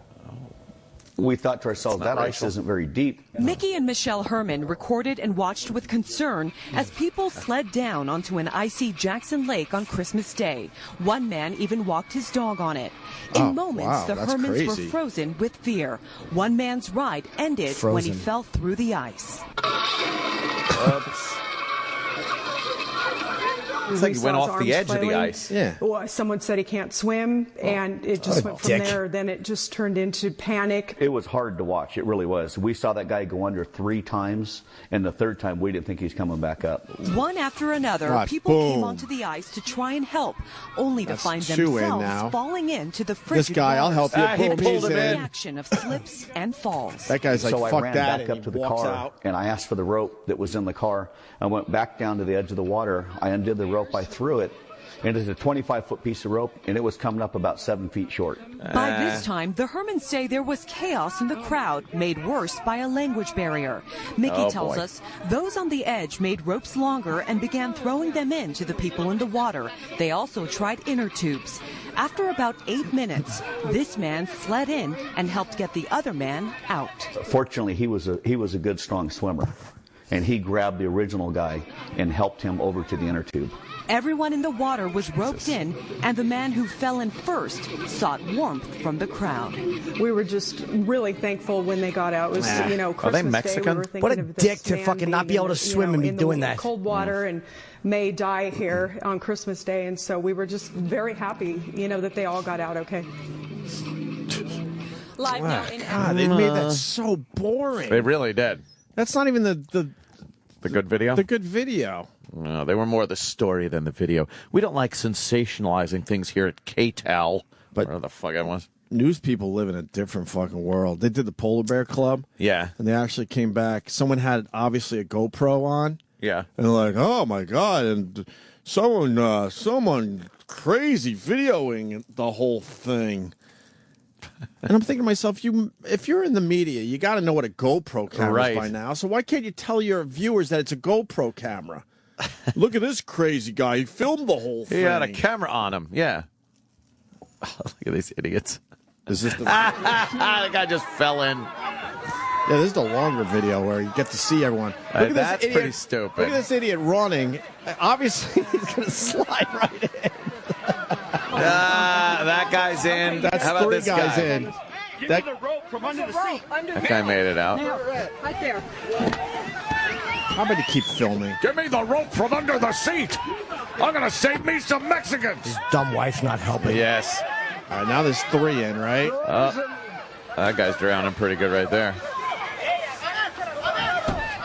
Swim for it. Now there's 4 in. How about you swim for the edge? Yeah. Call 911. No kidding. Now they're just throwing their inner tubes and ropes into the water. That's okay. I think he's going to be okay. Oh, really? You do, Doctor? Yeah. The hypothermia is setting in. Exactly. Yeah. Dr. Cuntala. He's trying. All right, then they're... Throw guy's the got rock. a rope. The guy's got a tangled piece of rope there. He tangled the rope up. This is the worst rescue I've ever seen. It's horrible. This is the worst rescue. I know they're not first responders, but and then they fell through. They fell through a new hole in the ice. Oh, you dummies. now we got 5 in the ice. And now that guy, why would you try And now that saving guy's that in. guy? You don't know him. Why would you do Holy that? shit. Sorry, I'm not going in for anyone on ice. Just dummies. You fall on the ice and I don't know you, good luck to you. I'll try to throw a rope. Right? But I'm not going in as you're panicking. Ask him if he's okay. See, Ask him if he's okay. Hey, you all right there, freezing? Yeah, they're just swimming. Their kid's going to drown. That kid's going to drown. Really? 1, 2, 3. Now all the ice is broken because everyone ran to the thin ice, putting more weight on it, breaking that whole area. Why? I am stunned at how horrid these Why people is the guy are. in the inner tube not paddling? Right. That cocksucker, he's just laying there like a fucking statue. Oh, my. Oh, my. Fuck you if you can't swim and you're going on an icy lake. Yeah. You're an asshole. Now the guy's interested in saving himself. How much time left in the video? How about that? I'd be swimming like a motherfucker. I'd be doing laps. Yeah. Doing the breaststroke, getting some exercise. All right, that's it. Then they go sure. Isn't that amazing? Comedy of errors. They really... Comedy of errors there, Chip. Yeah. Yeah. A little Benny Hill music would make that a lot of fun. Oh, yeah. Terrible rescuers. Anyway, so Snowy Christmas Tree. Fucking hate it. You know, why do you hate it? Maybe I should just It was so festive. have a quick contest and give it to one of the listeners or something, so they could have it next year. Next year. Well, I had my family party, and all my nephews and nieces came over. There was about 30 people in my house, and they decided that the Snowy Christmas Tree was so cool that every time they ran by it to go do whatever they were doing, what little kids do, they needed a handful of the snow. Oh, they would drag their hand into the fake snow. Yeah, you'll be finding that stuff for years. Our cleaning lady, because I share one with Jimmy, she had a good old time cleaning that up. Yeah. She probably loved it with roasted. She probably counted them and put them back. It was everywhere. Yeah. Fucking everywhere. I'm It done does with look the like snowing Christmas tree. It does look like something that would be messy. And now I don't even know how to put the thing away. What do you mean? Because it's all static too. Like, so it sticks to everything. And man. Now somehow I have to get all the fake snow into a bag, and then the tree. It's going to go all over the place. It's a nightmare. Yeah. Good concept, but I don't want it. When do you start taking that shit down? Well, the party was Saturday. What day are we up to? It's already Wednesday. Wednesday. Was it Saturday? Oh no, we had to cancel the party because of the snowstorm. Not that anyone cares. So then we made it on Sunday. So when do you take all the Christmas Today. shit down? I'm done. Comes down today? Yeah, fuck that. I remember being a kid, we left it up to almost February. It was like a long time, yeah. We really did. Way too long. Yeah, my inside stuff is coming down today. Today, right? Yeah. Funny that these jackass New Yorkers, because they don't have a lot of space, the day after Christmas, their trees are out. Oh, the trees are out on the street. Jimmy's seen it. Yeah, it's the 12:15 on the 26th. Right. They're done. Yeah. No, you wake up the next day and, go for your coffee or whatever, and you'll see piles of Christmas trees. The day after Christmas. They're like, get this fucking thing out of my tiny apartment.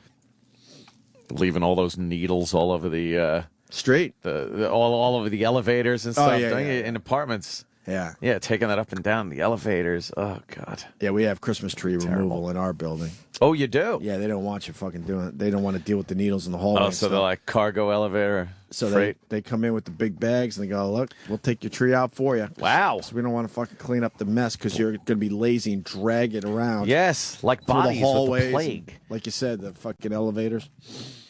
Nice. It's handy. I hate the snowing Christmas tree. Yeah, I knew that was going to be an issue with the snow getting all over the place. Have to. Like, everyone's like, oh, it feels good. You put your hand in, it's kind of nice. No, you don't put your hand in it. And then, like, they pull their hand out and it's stuck to their hand and halfway up their arm. And, of course, now they're shaking it. And it's going all over. I should have made a video. Is that a piece of it on your shirt? Yeah. No way. Yeah, that's one. That's one. That shit's everywhere. Yeah, there you go. That was one on my sweater. Yeah, here you go. There it is. Yep. Oh, boy. But, how was your Christmas? Very good. Yes, it was a lot of fun. Was Santa good to parties. You? Sandy Claus. Now, I've already told, and everybody knows, I just buy whatever I want, and Christmas, don't get me anything. I don't care. I like, I kind of do like the festive Christmassy thing. Do you? It's fun. I have everybody, they came over the house on Christmas Day, and there's plenty of little tater tots running around to make it, all festive. Fun for a little, Does anyone play Santa Claus at your house? No. But the presents get, passed down. The little kids are playing with Legos and whatnot all over the goddamn place for me to step on and to leave that crap all up. No, I'm teasing, of course. I had a very good time. It was a lot of fun. And then I had Christmas Eve was over at my aunt and uncle's house. Went there. That was fun. And then we all decided we were going to go to Atlantic City. Wow, how many? Me and I guess it was 10 of my family went. Did the Brigada put you all up?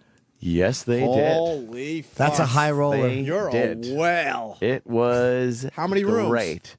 I had a couple of the suites and then 3 more rooms, separate rooms. They give you 5 rooms? It's crazy. For how many days? For Wednesday, Thursday, Friday. Holy fuck, man. Oh, it was, and everything like, Jesus. And everything, we'll get to that, I guess, at some point. Everything comped, taken care of. It was fucking astounding. How'd you do? Huh? How'd you do? I honestly did not check. Well, the first night there was a bloodbath. I got fucking pounded. How bad? Put it this way. Well, you could give us numbers. The worst single night loss I've ever taken. Could you give me some fingers. Yeah. Show us on your dick beaters.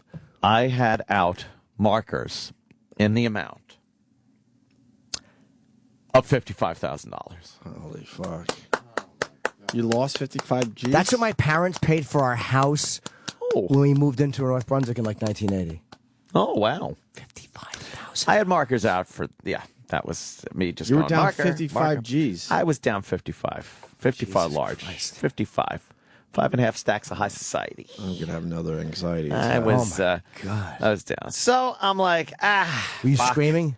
No, I was remarkably calm.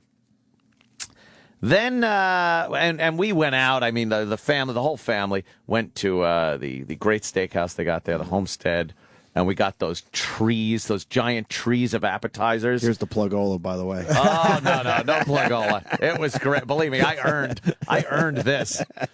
So we just talk about our lives. Oh, it was great. Just fucking around. The Tower of Seafood. Tower of Seafood. Which You is go amazing. all out. Because you could go like a little one. No. When we got where you three. can't see the other side of the table. Dude, we got 3 of the big ones. So you don't even know who's on the other side of it. Who knew? Who cared? I'm eating seafood. God damn it! Spin I'm those eating trays around. $55,000 worth of seafood, and then the butler comes up to the room. He's like, "What would you like?" I'm like, "I need a couple of bottles of Chianti, a couple of bottles of Shiraz.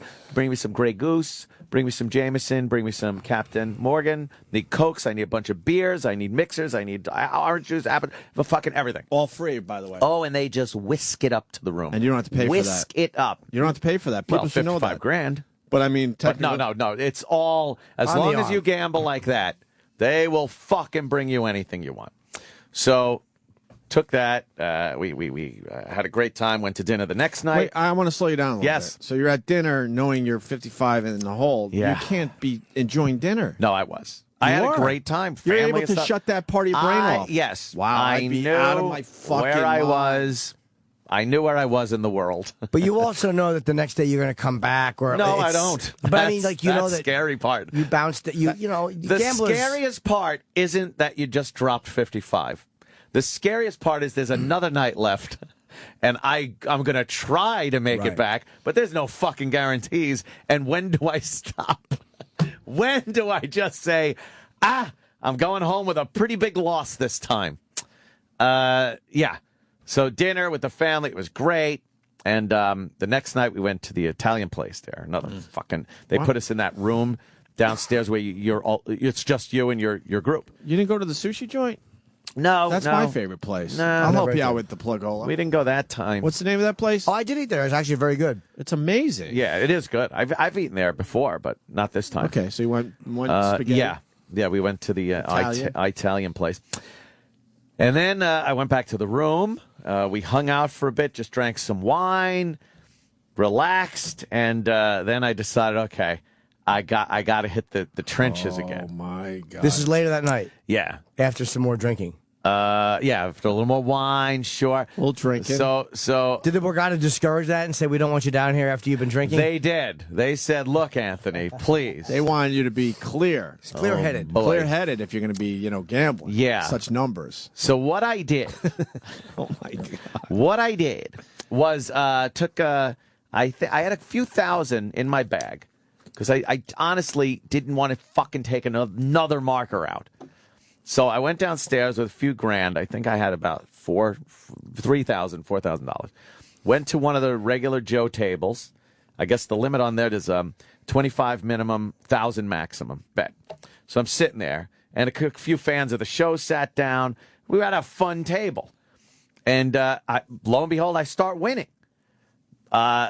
Nothing near what I needed, but it was a pretty good run I had going. And we were there for quite a while. Well, what did you turn it into about? You could say that. Well, I I noticed my stack was going up. I probably turned that 4 to another 4 into, just short of 10 grand. Okay. And that's when I decided. So you got a $5,000-$6,000 little profit right there.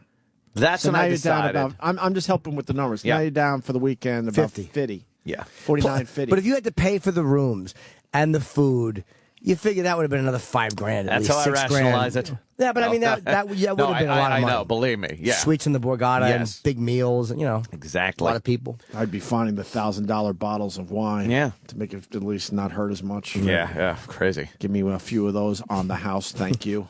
So I now you're down decided. 49, I took my 50,000. I took about $10,000. I pick it up from that table and I go, it's time to hit the high stakes table because that's the only way I'm ever going to make any headway here. You can't do anything with the $1,000 max bet. It just doesn't work. You're gonna win a few, but then if you win the big bets, those big bets are key, and winning those when you only betting 1,000 ain't gonna do it. That's a lot of money. It's a lot of money. It's unbelievable. So you go to the high stakes, which I like is I like looking at Sam during these discussions. Oh, it's hilarious. Sam, it's not reality. No, it would literally be as palatable to him as if you said you were betting severed heads and children's fingers. Like I just lose track of what you're talking about. Yeah, completely. it's just completely out of line. It's I bizarro understand. world. Can you live comfortably on 55,000? That's a good. I would imagine. That's at least a year for you.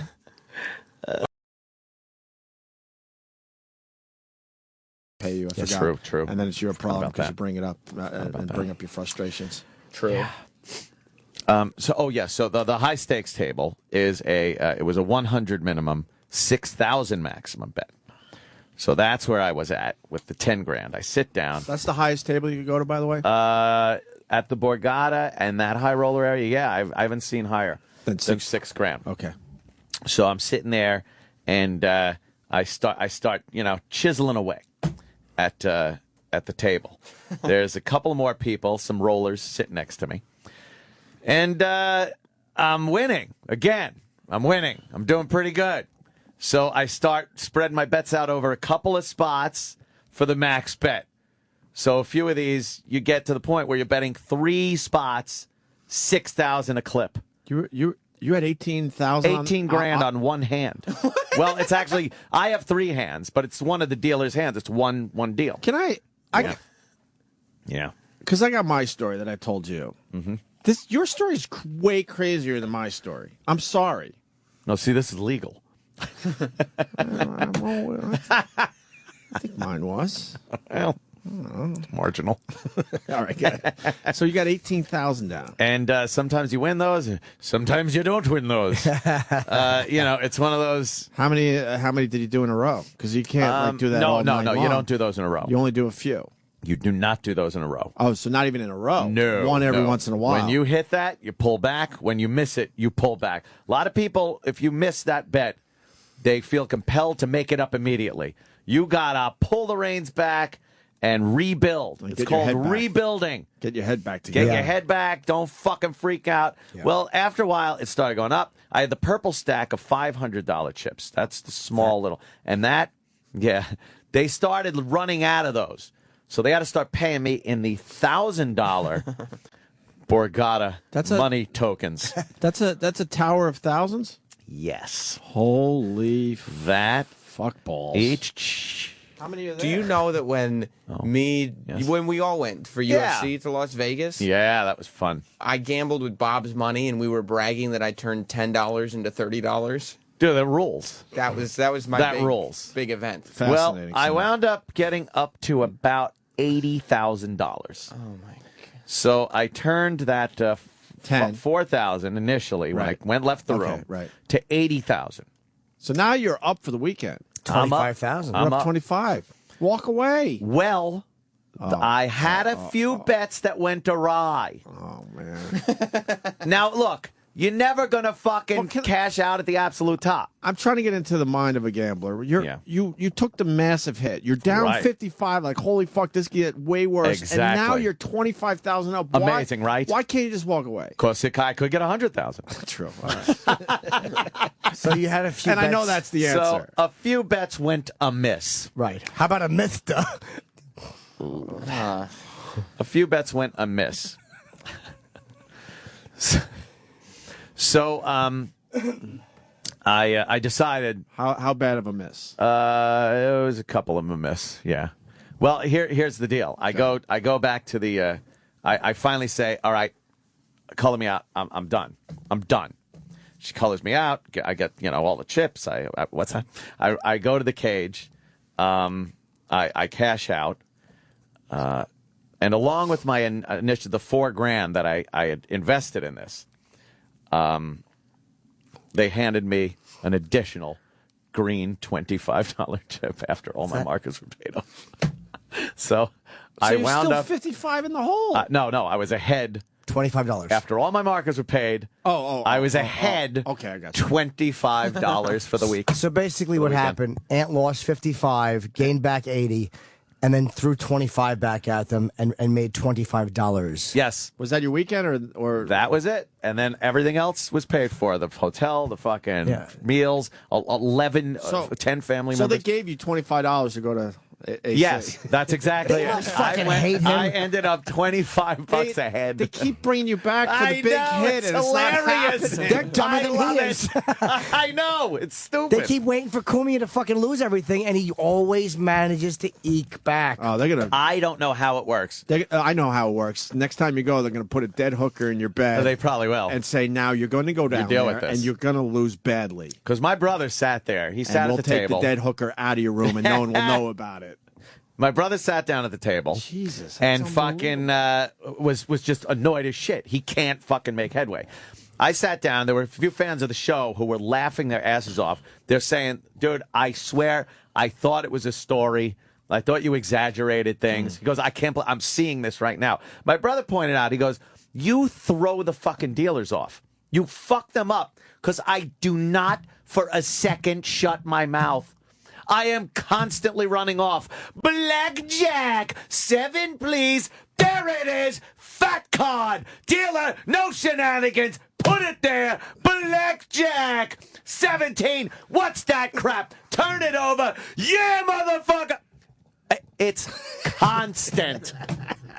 Yeah, but constant. But you're not really throwing the dealer off. They're still are doing their freaking job. out. But they're doing their job. Oh, they are. They're not having missteps. I know, but there's a cosmic energy that lingers over tables. Sometimes it's in the favor of the dealer and the house. Sometimes it's in the favor of the players. If you keep that fun spirit up, it's just fucking. It's an energy. There's an energy there. I don't know what it is. But going back to the compound, were you bummed that you only had $25 profit No, in your pocket? I never. You know something? I never fucking leave thinking like, oh fuck, I should have. I've left the Borgata like $20,000 in the hole. I've done that. That wasn't fun. But I've never left thinking like, oh, motherfucker, I should have done this. Dude, 10 fucking family members had the time of their lives. Anyone else win? I mean, you technically let won. me think. I don't. I think my Aunt Fran did, but, she's playing slots and stuff. And nobody wants to admit their winnings to Aunt because it's so humiliating, the amount. Because they want to brag about their $500 they won. But yeah. It's adorable. Aunt thinks that's just cute. It's adorable. It's believe me, my giant hit is right around the corner, I'm sure. One of these days I'm just gonna be like, oh fuck, what happened? That was a fun fucking run though. That second night was a pip. They want you back? Tell you. Already? Oh, of course. How do they get you Mike down there? How do they get you down there? Limo. You got the whole family piled in. Helicopter at this I know. point. That's what I'm thinking. Tell them enough of these dumb limos. I'm thinking next time. You know what? I like the limo though because I just sleep in it. It's nice to take that nap. Little beforehand, helicopter ride. Nap after. Or would it be a little plane ride? It would probably be a helicopter. Helicopter. Yeah. Why don't you go? Look, I'm not going back until you give me the helicopter. They probably would. So do I it. just never asked for it. But do it just to see. Of course they would. Yeah. Do it just to see how it goes. Yeah, you should. Helicopter. Fast. How that'd be what? 40 minutes maybe? Maybe. Half hour? I don't know how fast a helicopter. Pretty good. Go. Pretty fast. Yeah. Yeah, it was such a pisser. Then even just going back in the rooms and then, doing the late night room service shit with the family laughing our asses off, just fucking drinking. It was fun. Good for you. And then, hanging out with the family and stuff New Year's Eve also. But by that point, I realized I think that's my limit. What? For however much time we were off, that is all I can do with continuous partying. Because New Year's Eve hits, finally, I'm ready to go, And I couldn't have felt shittier on New Year's Eve. I was so fucking shot, done. Everything from just tired, eating badly, hungover. I was just like, all right, I've had it. Did you drink every day while we were gone? Just about. He does that when we're here. But do you drink more when we're not doing the show? Yeah. It was fucking party time. It was fucking party time. People come over. It's fucking, people are off. There's parties to go to. I could do that a day here, a day there, but it was fucking not day insane. after day. I just don't. Oh, believe me, it was too much. I'd finally reached that point where it was like, all right, had it. With me, it was eating bad the whole time, and then you're like, yeah, that's another enough thing. already. There was some days for dinner, like all day. Here's what I ate all day on one of those days. It was a can of Progresso beef barley soup for breakfast, which I wake up at the crack of 2 p.m. And then I started hitting up the cold cuts, but not making sandwiches, just moseying over to the fridge, opening the drawer, grabbing a handful and shoving it in my mouth. Yeah. That's the daily grazing. And then dinner was probably a slice of pizza and some garlic knots. Yeah! And wash it down with a rum and Coke or maybe Grey Goose orange juice and a little cranberry. And now I just got a text from Pat, who is my trainer, who I got to remember what he looks like. We're good for today? Question Which mark? I will check back. Yes! Because now I got to get back into it. I can't wait to get to the gym today. Now he's coming over, and we get back into real life. This fucking city, you got everyone's partying New Year's Eve. So New Year's Day, most people want to go, you know what? I want to fucking go to the gym. Our gym was closed yesterday. I figured it was. Fucking assholes. You think a lot of people want to do that on New Year's Yeah, Day? Yes, because you want to Wow. You feel like, all right, at least if I get a gym run in, I'll feel a little better about myself. So the gym was closed, and then the dumb juice place I go to was closed. Like, really? People want to detox that's true. New Year's Day. Yep. Yeah, I hear you. Get a dumb vegetable juice. That was closed as well. Everything was closed except for those stupid Japanese people. They love staying The only open. thing open in my neighborhood was the massage places that are run by the Japanese, the sushi joints, and the nail places. That was it. People were just wandering around the Upper West Side, and they couldn't go anywhere. Ain't because there everything fucking was New Year. closed. You know, Ain't there New Year's? my right elbow really hurts, and it's like I'm on a good run with working out, and of course I have to. I'm such a fucking cocksucker. You know what you got to do?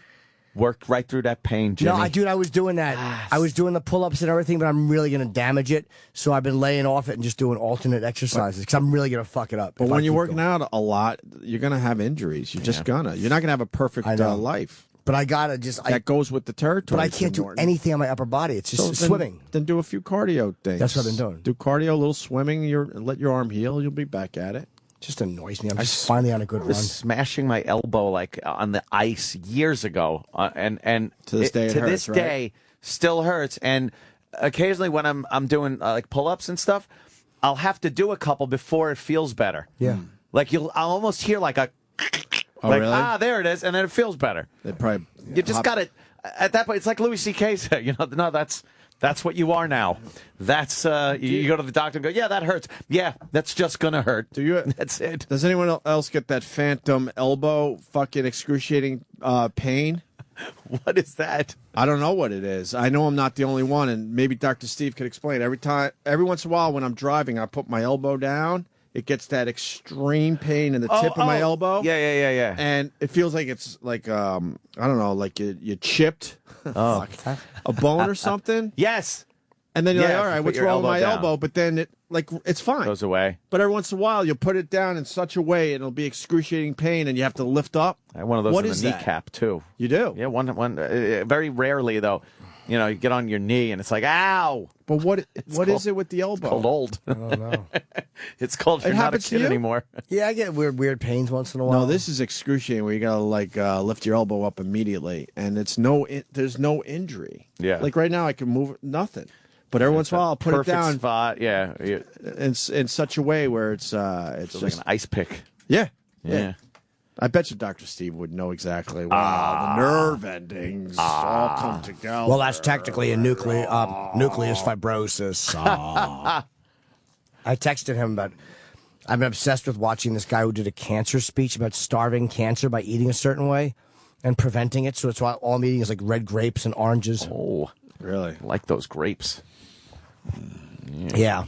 I hope the guy's not a quack. I'm sure he is. I've been watching his speech. He was so smart. Are you doing superfoods? No, but I mean, this is like specific stuff targeted. But you'll do that for a week, maybe two, and then move on to the next thing. No, I'll do these for if it actually works. If it actually cuts down the blood supply to potential tumors, I will fucking continue to do it. How will you know? Angiogenesis. Unless you get a tumor. Or something. It's called. Oh. Do you feel like you have tumors? You're No. freaking us all out. No, but we all have so many little cancers in us. And they don't grow to be bigger than a ballpoint pen, apparently, unless they have a blood supply. So the thing that builds the fucking blood vessels... So you're cutting off your blood supply? No, things that make new vessels and stuff. You're not supposed to be making new ones unless you have a scab. My charger. So what makes new vessels? Oh, well, he said that women make them when they're having their period, or when they're making placenta for the baby, or if you have a scab. That's your body, I think, making some new... And I'm doing a very rudimentary, terrible job. Oh. Your body makes them and then cuts them off, but sometimes they go awry and it makes them for like cancers and things like that. And that's how cancers get fucking their you blood. Don't like giving them blood. No, my that's like blood. if a cancer shows up, you go, "Oh, here, you hungry? Have something to eat. You look tuckered out. Why don't you relax right there on my lung and have a bite to eat? Have a drink of blood on my lung." Oh, those grapies look good. Yeah, they're awesome. I like grapes. Red grapes. That's why they say red wine. Red grapes. Yeah. Very good at stopping. I believe it's called. Angiogenesis. I can't remember the name. I just stopped breathing listening to you. Why? No. Because you're freaking everyone out. I'm eating healthy. It's good. Oh. Antioxidants. They have antioxidants. Well, we'll break. Wow. Yeah. Red grapes. Little, and an orange. I guess we could start talking about some of the stuff that happened over the break, like losing Jack Klugman. Yeah. I was watching the fucking Odd Couple marathon that was on over New Year's Eve and New Year's Day. Oh, so fucking funny. Talk about him. That show. We lost, what's his name, too, from that Tootsie movie. You're kidding. Who? Brian. No. Charles Durning. Charles Durning. I was ready to say Dennehy, too. Brian You Dennehy. were about to say Dennehy. Brian Dennehy and Charles Durning. Wow. Great character actors. Yes. Mix both of them up. Oh, Jimmy. And also Storm and Norman we lost. Storm and Norman. Oh, that's right. Schwarzkopf. Norman Schwarzkopf. Mm-hmm. I thought he would have been a lot older. He looked old when he was the guy. How old was he? He was only 80, 78. What was he? He looked old when he was in charge of everything. And that was during the a long time ago. What was he, 78? Yep. Jeez. How old was he in the Gulf War? Well, Gulf War, the first one was 91, right? Somewhere around 91. there? So that was 21 years ago. Wow. He looked old back then. Really? Gee. We'll talk about all this shit next. The Opie and Anthony channel on Sirius XM. It's now time for Masturbation Memories with Jim Jeffries. My mother came and grabbed the duvet, and I was holding on to this. Is 300 pounds of misery, my mum, right? She's bending right back. And then I had one choice because I was naked. It was the middle of the day, right? Fucking 110 degrees of Australian heat, like in your measurement, right? I'm sitting under my bed having a wank. My mum walks in the room. I throw the magazine down the side of the bed in one motion, and she goes, "Clean this fucking room up." And she goes, "Why are you laying in your bed?" I went, just having a nap, you know. and she just goes, "Well, get up now." And she goes, "Why aren't you getting up?" I said, "I will get up. Can you get the fuck out?" She starts pulling on my duvet. My erection strengthens. No, she's pulling on my duvet. I'm panicking like, "Oh, fuck." And I'm going, please, mum, no." And I had to make a decision, right? She's a big woman. I had to make a decision. I let go of the duvet. She goes flying backwards into the cupboard, and I flip onto my stomach as quick as possible. Yeah, so I've still got this sweaty fucking bald ass sticking up and a 300-pound mum crying and falling on the ground. Things couldn't have gone worse. Anyway, enough about me. Back to the retards. And that was your masturbation memory for the Opie and Anthony Show. Sirius XM. This is the Opie and Anthony Show.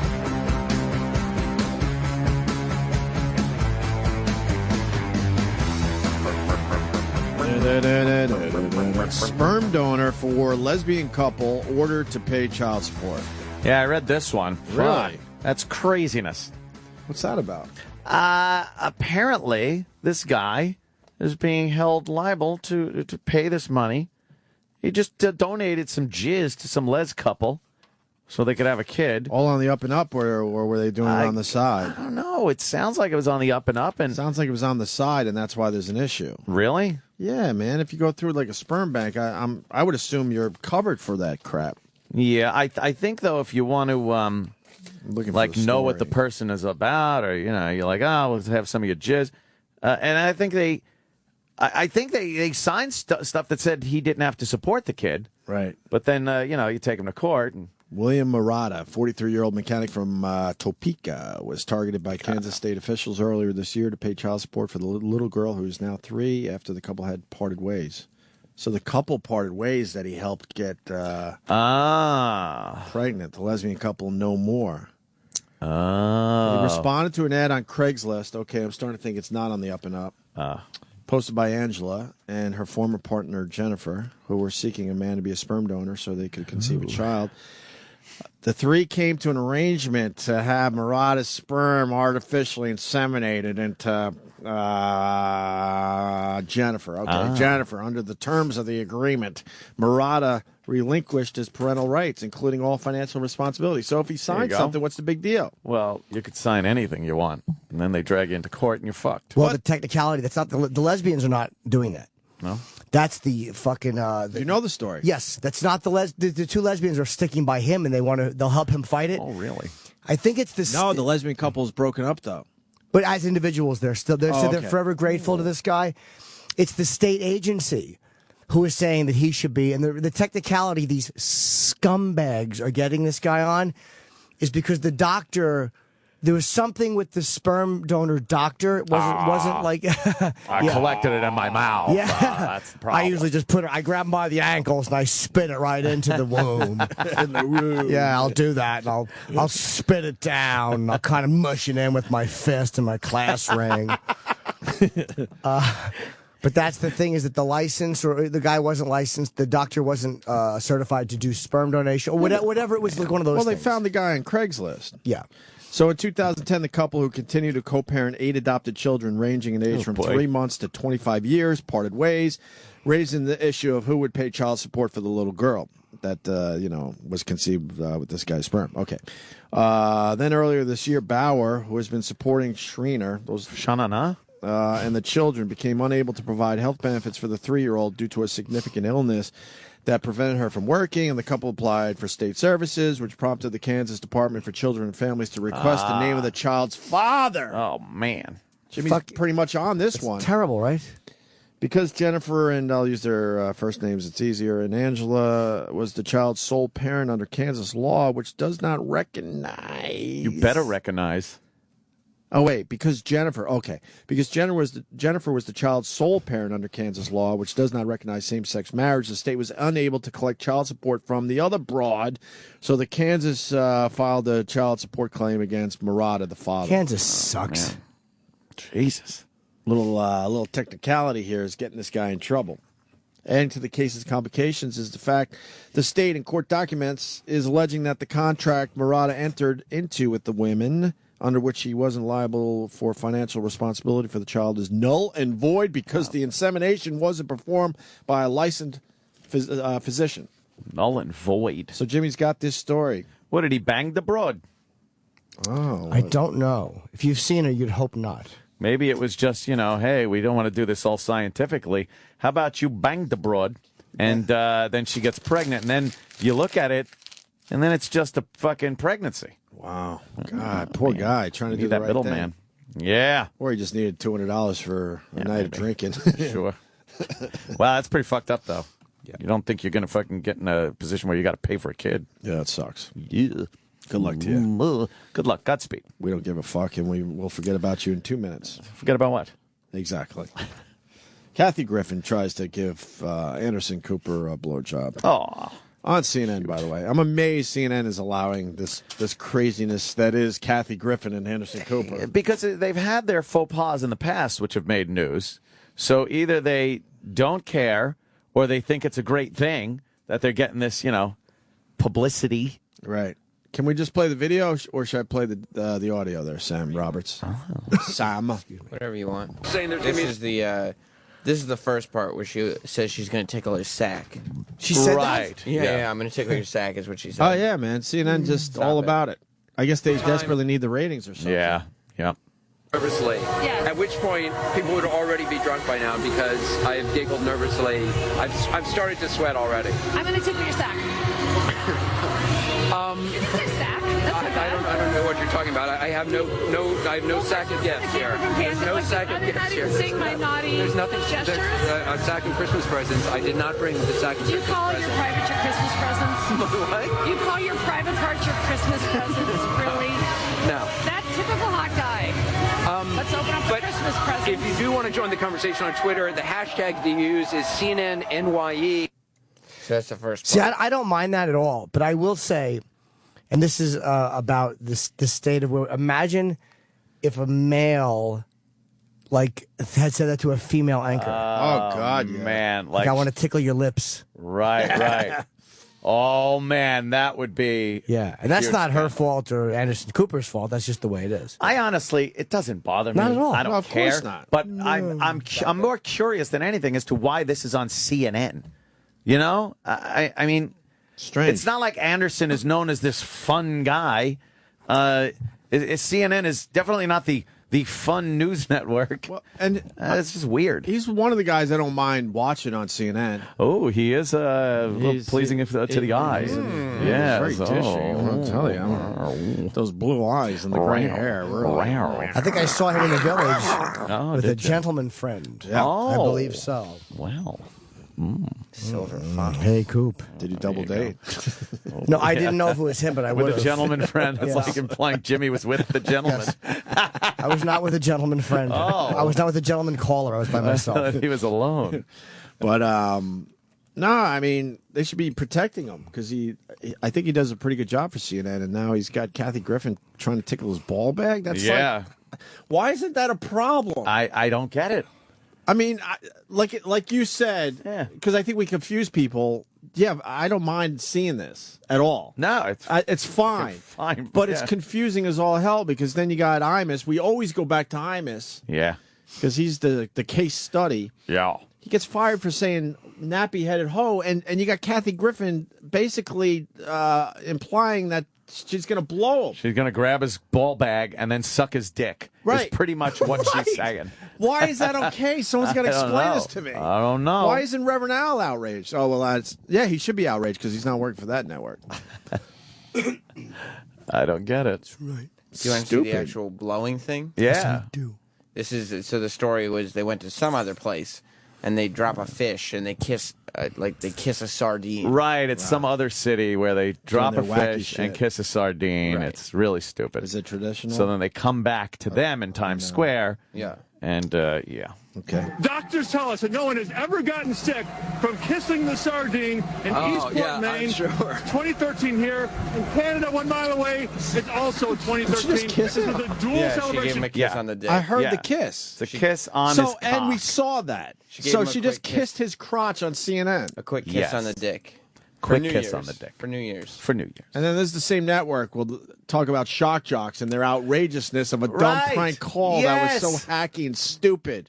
Nobody ever got hurt from. And Getting are they going to rehire the shock jocks now that it turns out that she had major problems and tried to kill herself Twice, in the past? right? Yeah. Of course not. Why not? Why would they? She was emotionally unstable. That has nothing to do with what those guys did that day. Fucking ridiculous. And they're not shock jocks. I said that because that's what the news likes to say. She was a whack job. She was a fucking whack job and obviously a shitty receptionist who didn't process information properly. Horrible. Rotten nurse. Dummy. Rotten cunting nurse. All right, go back. Listen, you can hear the kiss sound effect or whatever. Not Kissing the Sardine in Eastport, Maine. 2013 here. In Canada, 1 mile away, it's also 2013. This was a dual celebration. She paused again. Kissed his dick. Every year, though, they get some kind of press from doing something. They do. Yeah, that's why they do it. This is better than Ryan I bet you Ryan Seacrest wishes he could do that to Cooper. No, that's true, yeah. Cooper. Seacrest. Why'd you have to mention him again? He doesn't put you in a good festive mood? No. You want him to give you a kiss I on don't the get dick? it. No, that's all right, Sam. Put Anderson Cooper in a giddy mood. Keep your sick fantasies to yourself. I would let him. Thank you. Would you? Ryan Seacrest? Wait, you would let him blow you? No, just a kiss on the dick. I'd pull it out, let him kiss the head. Yeah, just a kiss, though. A loud smacker. Give me a smooch. You think he'd do it? Yeah. Ryan? Yeah. He'd love it. Countries, Canada, and Maine. Anderson, Kathy, Happy New Year to you. No, did you drop something? No, I Drop was something? kissing the I know. Thank you. I got it. I can do it again. I can do this all night long. No, sweetie. I'm going on Letterman in 2 nights and he wants in a moment. I'm going down. You know you want to. Believe me, I really don't. It's after midnight. I never have. No one's even gonna. What's the big deal? I don't know what you're talking about. Let's check in with Brooke Baldwin, who is in New Orleans, getting ready for. You can't stop me. I'm gonna kiss it. Brooke, how are things going in New Orleans? Yes, Brooke. I don't know. I'm going down. I don't know what's going on there with you two, but let me just say hello and Happy New Year to the East Coast. How great would it be if she responded, "Is she trying to suck your gay cock? Is she trying to take that gay cock into her mouth?" Now that'd be a news grabber right there. That's pretty fucked up. Yeah, I don't know what's going on. They don't have consistency over there. Because they'll be outraged by some dumb radio thing. Yeah. But then they'll have Kathy Griffin, I don't know. Yeah, they'll talk about, the perverted, horrible stuff that they say on the radio, and this preoccupation with sex and stuff. She's kissing his dick. Right. She did kiss him on the dick. Kissed him right on the dick. Right on the dick. I heard it. And Anderson Cooper never had a lady blow him? Because I think he said that. That's what he said. He might have meant maybe he never wanted Kathy to do it. Because he said something like, never, I don't want you to do that, I never did. Or something like that. I'm wondering if he means with Kathy. Like I think it was a little, ooh, look, I don't like girls. Oh, okay. He finally admitted it, right? Yeah, he's out now. Good for him. He's so out of that closet. People knew, though, I think, right? I told you I saw him once in the Time Warner building with a handsome dinner companion. Oh, you've seen him a lot, Jimmy. Yeah, Twice. He's following Running him? the same circles. Hi, AC. Yes. We bumped into each other trying to open the locked door at Plato's Retreat. Oh, you figured you'd try this too, huh? Yeah, we were, hey, what are you doing? He actually came out, didn't he he bicycled around the city? Yeah. All the time. He threw his seat away when he wanted to let everybody know. Yes, caution to the wind, aim for the railroad tracks. Whoever, I forget, I think a comedian named Eddie Gambino used to say that, where he was doing some gay guy joke and he said that he would take the seat off and head to the railroad tracks. And that always made me laugh. It's fucking funny. Just because the amount of, it would just be drilling in your asshole. You know how rough a no-seat bicycle on railroad tracks would be? It would ruin your asshole. That would destroy your ass. But to imply that a guy would enjoy being fucked like that. No, he would not enjoy it. Even a gentleman that would like a dick pounded in him. That's an would not extremely funny line. That made me laugh, yeah. Train tracks. You can move on to Spike Lee. Lee. Look at the kitten. Where's the kitten? Oh, it's very cute. It's on the news. What's it doing? He's out of the bag. Cat out of the bag. Is that a viral video? Oh no! People send me kitten videos and pictures all the time when I get a little boisterous on Twitter. They're like, "Hey, Anthony, check this out. Oh, look at what they're doing now," he says. And I click on it, and it's like a little kitten. I'm like, that's adorable. Just get one. Oh, no, I can't have that. And I was amazed that you watched Jungle Fever this weekend. That was the most amazing thing I've heard this show. Why? Well, I had to sit through that whole thing just for the Frank Vincent part. Had you never seen the movie before? No, I've seen pieces of it. I've seen a majority of it, but this is the first time from beginning to end. It's a great movie. It really is a great is movie. good. Spike Lee makes great. I really like him. Edgy, controversial films, but he doesn't want anyone else to fucking make them. And Jim Norton had a great tweet about that, right to Spike Lee. I got my issues with the movie and Spike Lee in general. I don't like that gimmicky fucking walking thing he does. That's just a thing. That's like, what is that you do? But that's like nothing, is it? And I don't really like him as an actor. Oh, he stinks. You know, it's kind of like just weird. See, I love him, but I guess I could see why somebody would. Oh, really? Love him. I always felt like he took you out of the movie a little bit. When he does weird things, like he said to Samuel Jackson, he goes, he said to Flipper, oh no, or Gator. He said to Gator, peace with 2 fingers. He just does this weird shit that always makes me laugh. And Samuel Jackson was fucking great in that. Best thing he's ever done. Dude, he was, when he's sitting there, goes, yeah, look at 2 black men, successful, yeah. Oh, it was fucking great. Or his dance, when he's talking about, I'll rob an old lady, I'll do it. I'll do it. You know I'll do it. You know I'll do it. And he had to give him the money. Fucking. So why is it okay for Spike Lee to make films like that, but Quentin Tarantino can't? Well, that's where the hypocrisy comes in, because ridiculous. Spike uses very controversial racial subjects, which I think he's great at, and I love that he does it. And he should use stereotypes. Yeah. But if another guy is using that stuff to make great movies, don't just shut up about it. It shouldn't matter what his race is. Yeah, and it shouldn't matter how he does it. Right. Because I tell you one thing, he showed some amazing moments. Did you see Django? Not yet. There was. I like to call it the Django. Django. I like pronouncing the D. I The pronounce Django. the D all the time. Yes. You do, right? You got it. It's fun. The Django. There were some amazing Is it a good slavery movie? I loved it, and there were some amazing slavery moments I want to see any movie at this point. that were fucking really sad. Like, really jarringly sad. I thought he was great. You have to remind yourself that they're just acting. Well, yeah. I do that sometimes. Like, oh, okay, they're just acting. They went and had lunch after. They had the craft scene. services after, Yeah, they went to a bar and had fun and drank together. Yeah. Did you not love that scene where when I think Ruby Dee played the mother, and when fucking Ozzie Davis comes home and shoots him? That fucking my God. scene. When he's doing that dance, it's like voodoo dance. But the sweat on his shirt when he's screaming, and his loose army jacket, and his mother. Where's the money at, man? $20. Oh, he's freaking out. And his mother's just so desperate to get him out. Oh, my God, was that fucking great. Well, this is what Spike Lee had to say. The Reverend Doctor will be home. The good Reverend Doctor. The good Reverend Doctor will be home soon. I can't speak in it because I'm not going to see it. I'm not seeing it. I think for me, the only thing I'm going to say is it'd be disrespectful to my ancestors. Oh, fuck. Shut up. That's the only thing I'm going to say. I can't disrespect my ancestors. Can't do it. Can't do it. Now, that's me. I'm not speaking on behalf of anybody but myself. Can't do it. You know what? Fuck Spike Lee. That is the dumbest thing I've heard an artistic person say. Yeah, I don't understand the black experience, obviously, but fuck you. You think that's the dumbest thing? It's one of the dumbest things that an artist can say is, I'm not going to see it because it disrespects my ancestors. What the fuck does that even mean?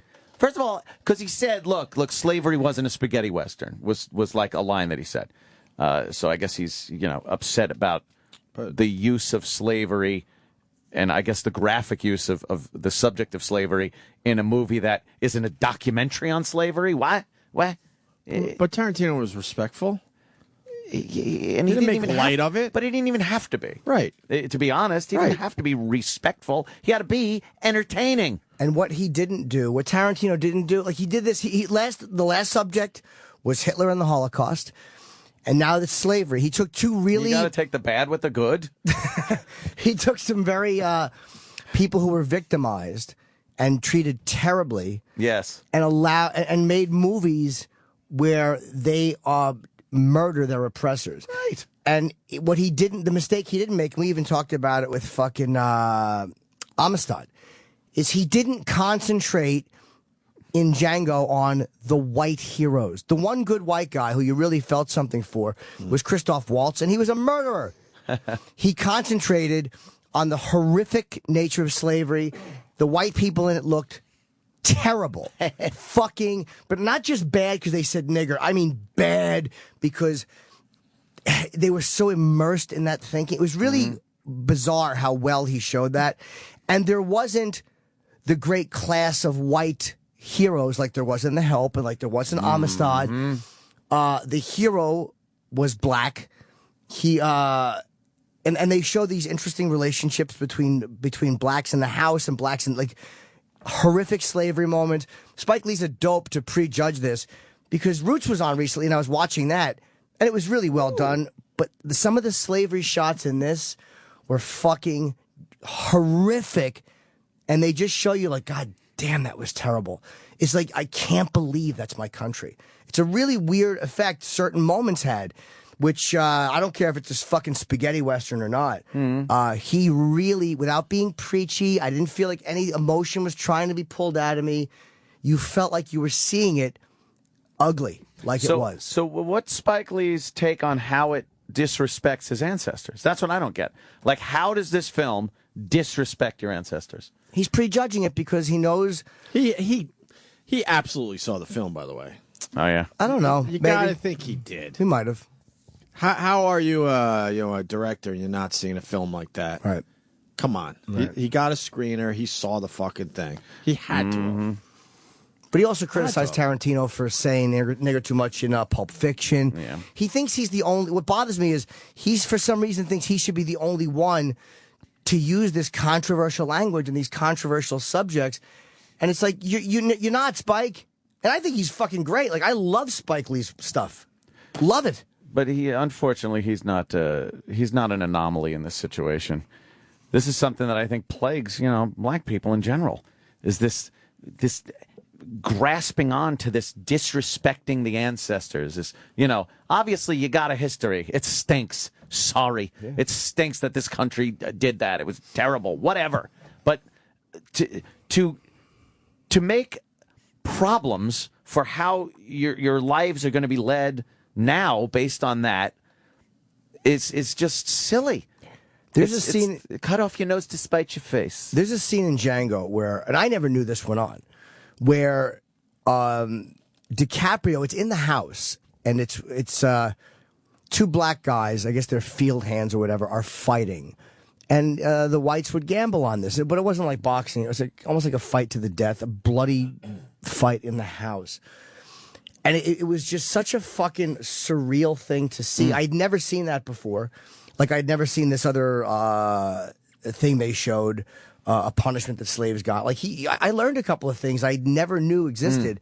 And the brutality of this fight and the fact that this was commonplace. Yeah. And that these were just two fucking slaves that meant nothing to this guy.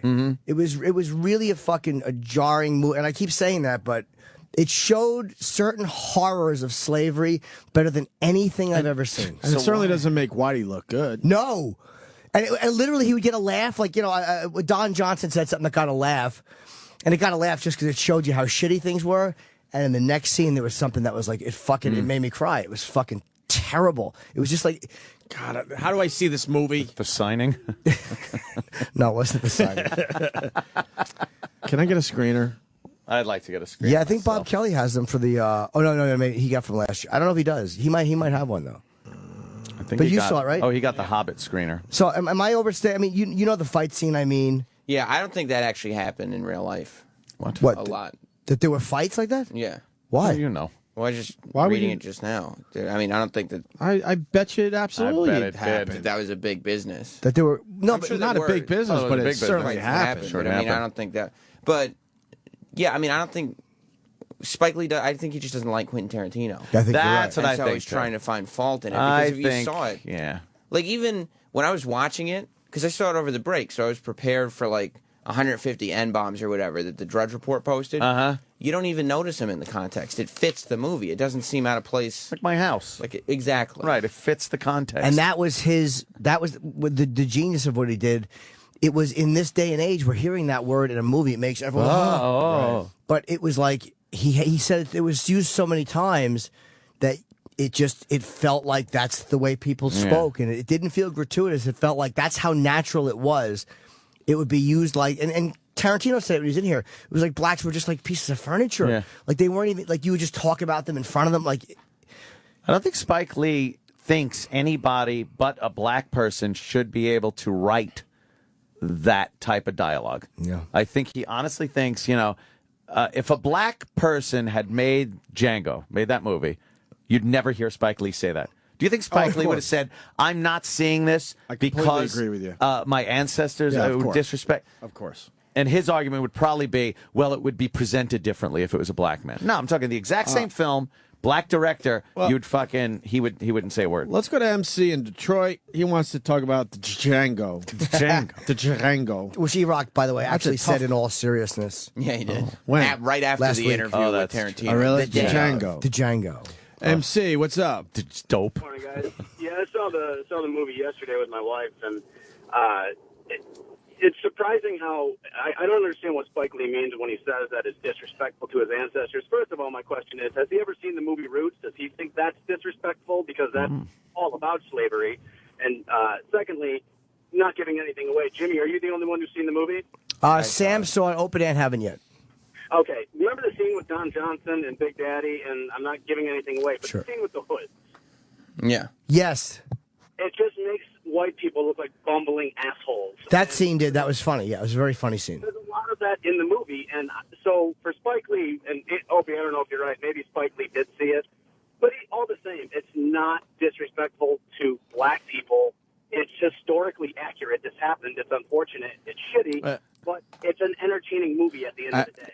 Yeah, he's a filmmaker. I'm telling you, he saw the movie. He doesn't want to publicly tell anyone he saw the movie. Django basically does this pretty much the same thing for slavery that Inglourious Basterds did for the Holocaust. Right. Yeah. And Inglourious Basterds was not offensive to Jewish people. Oh, I don't remember hearing anybody say that. And it wasn't historically accurate either. It was a No, I don't think Hitler died in a exactly movie theater right. fire. Like neither of those two. It applies the exact same way. And there wasn't a German dentist and a fucking a slave trying to fucking kill guys and then rescue a black woman named Broomhilda. That was this bizarre world of Tarantino. Right. Can we do an Opie and Anthony field trip? We haven't done one in a while. Ooh, a field trip. I want to see Django in the Bronx. Oh, in the Bronx. Yes. Would you? Yeah, I don't give a shit. Would you go into an all-black theater and see Django? Sure. Oh, hell yeah. I would probably, you'd clap at the wrong parts. oh boy, yeah, that could be a problem. Yay! Yeah. Oh, boy. There was more. All right, we'll go to Lonnie in North Carolina. Lonnie, how was your Christmas? Hey, it was great. How was y'all? Good. Hey, how you doing, right, girl man. name? Hey, good. What's up there, girl name? I saw it over the break, and there were more black people than white people in the theater. And they were actually laughing and snickering, especially like when they showed the snickering. KKK scene. Yeah, of course. Saying the word nigger, and they were just laughing, and it was a great movie. And Jimmy, what about the scene with the dog and the slave? Do you remember that? Yes. Yeah, I do. That was one of the most. That was really barbaric. And Sam might be right. Like maybe that wasn't as common. It didn't happen all the time. But I guarantee you, there were people that engaged in that trade. I'm sure it was based on some accounts that were passed down from generation to generation. It better went to show just the brutality of these white people. How horrible. Yes. You know what I mean? It was the overarching theme. Yeah, it was of how disposable slaves were as people when they weren't seen as valuable anymore financially. Yeah, that was a brutal fucking scene. Yeah, I mean, it gave me nightmares. I mean, and they even showed more of it at the end, but it was just, the acting was amazing. Yeah. I mean, it was just, I couldn't believe. His accent doesn't help make his point. No kidding. I hope.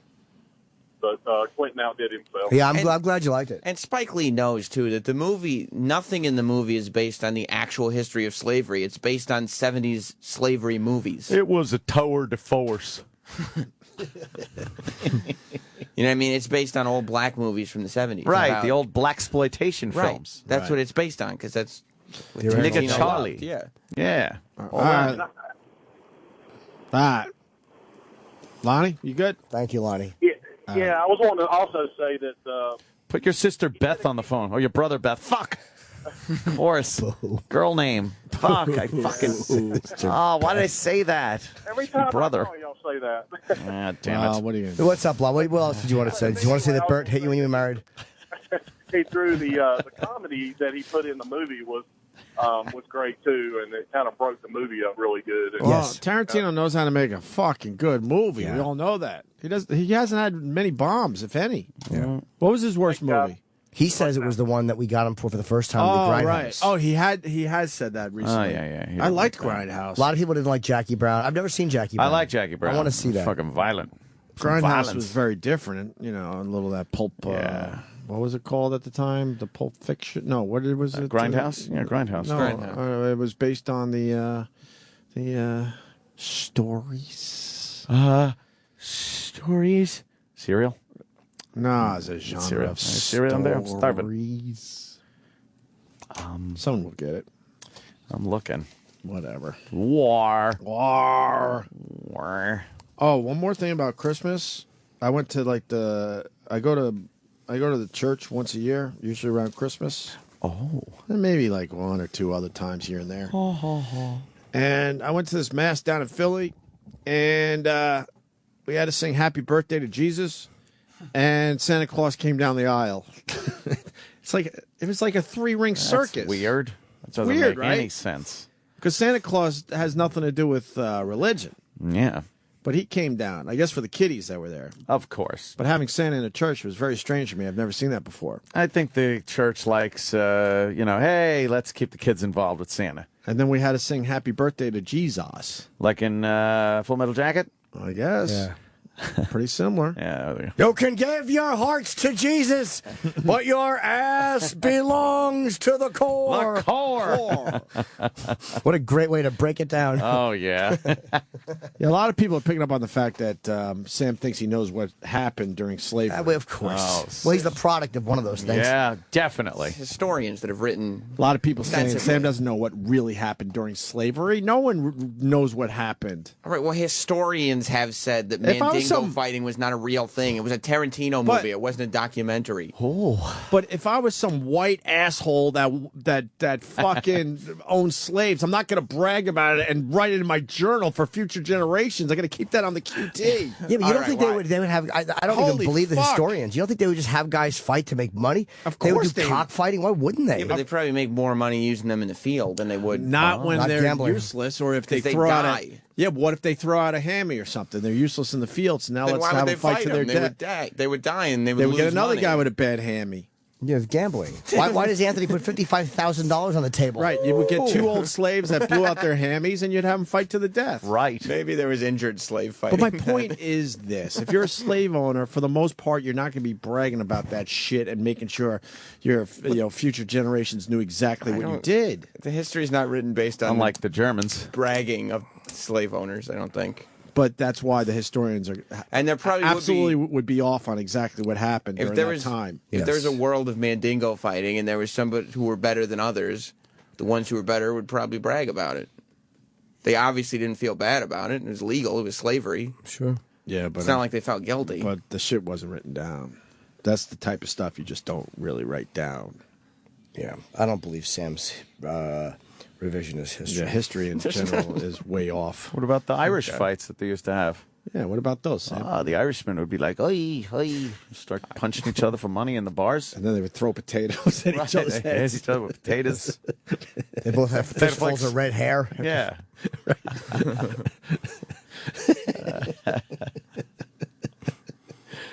What about that, Sam? Yeah, what about the potato fighting? Well, I guess that proves that there was Mandingo fighting. Would you like to get clonked on the head with a potato? A potato. That'd hurt. Would it knock you out? I think you can knock someone out with a potato. We might have to do that now. Iraq. Will you take a potato to your head, Iraq? Sure. My brother's got a potato gun.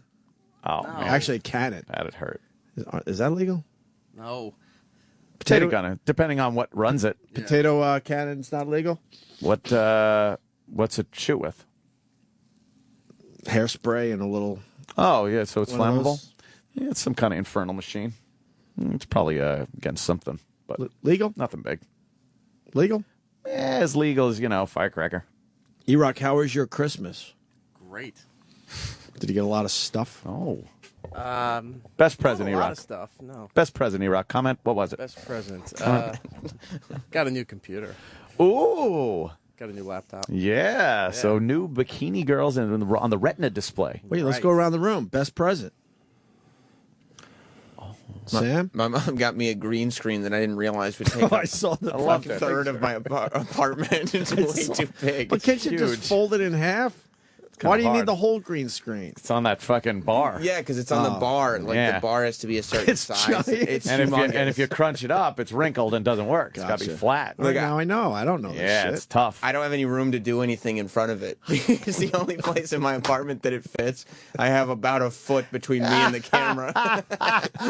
So where are you going to use this? Oh, These big lights. Yeah. So like I have to put the lights against the one wall and then the green screen against the other wall. It's hitting the support beam on the ceiling. Oh, still not enough room. There's no room for it. Yeah, that's tough. I need a studio. Greenwood envy, right, Sammy? No. That's a good one, Chippa.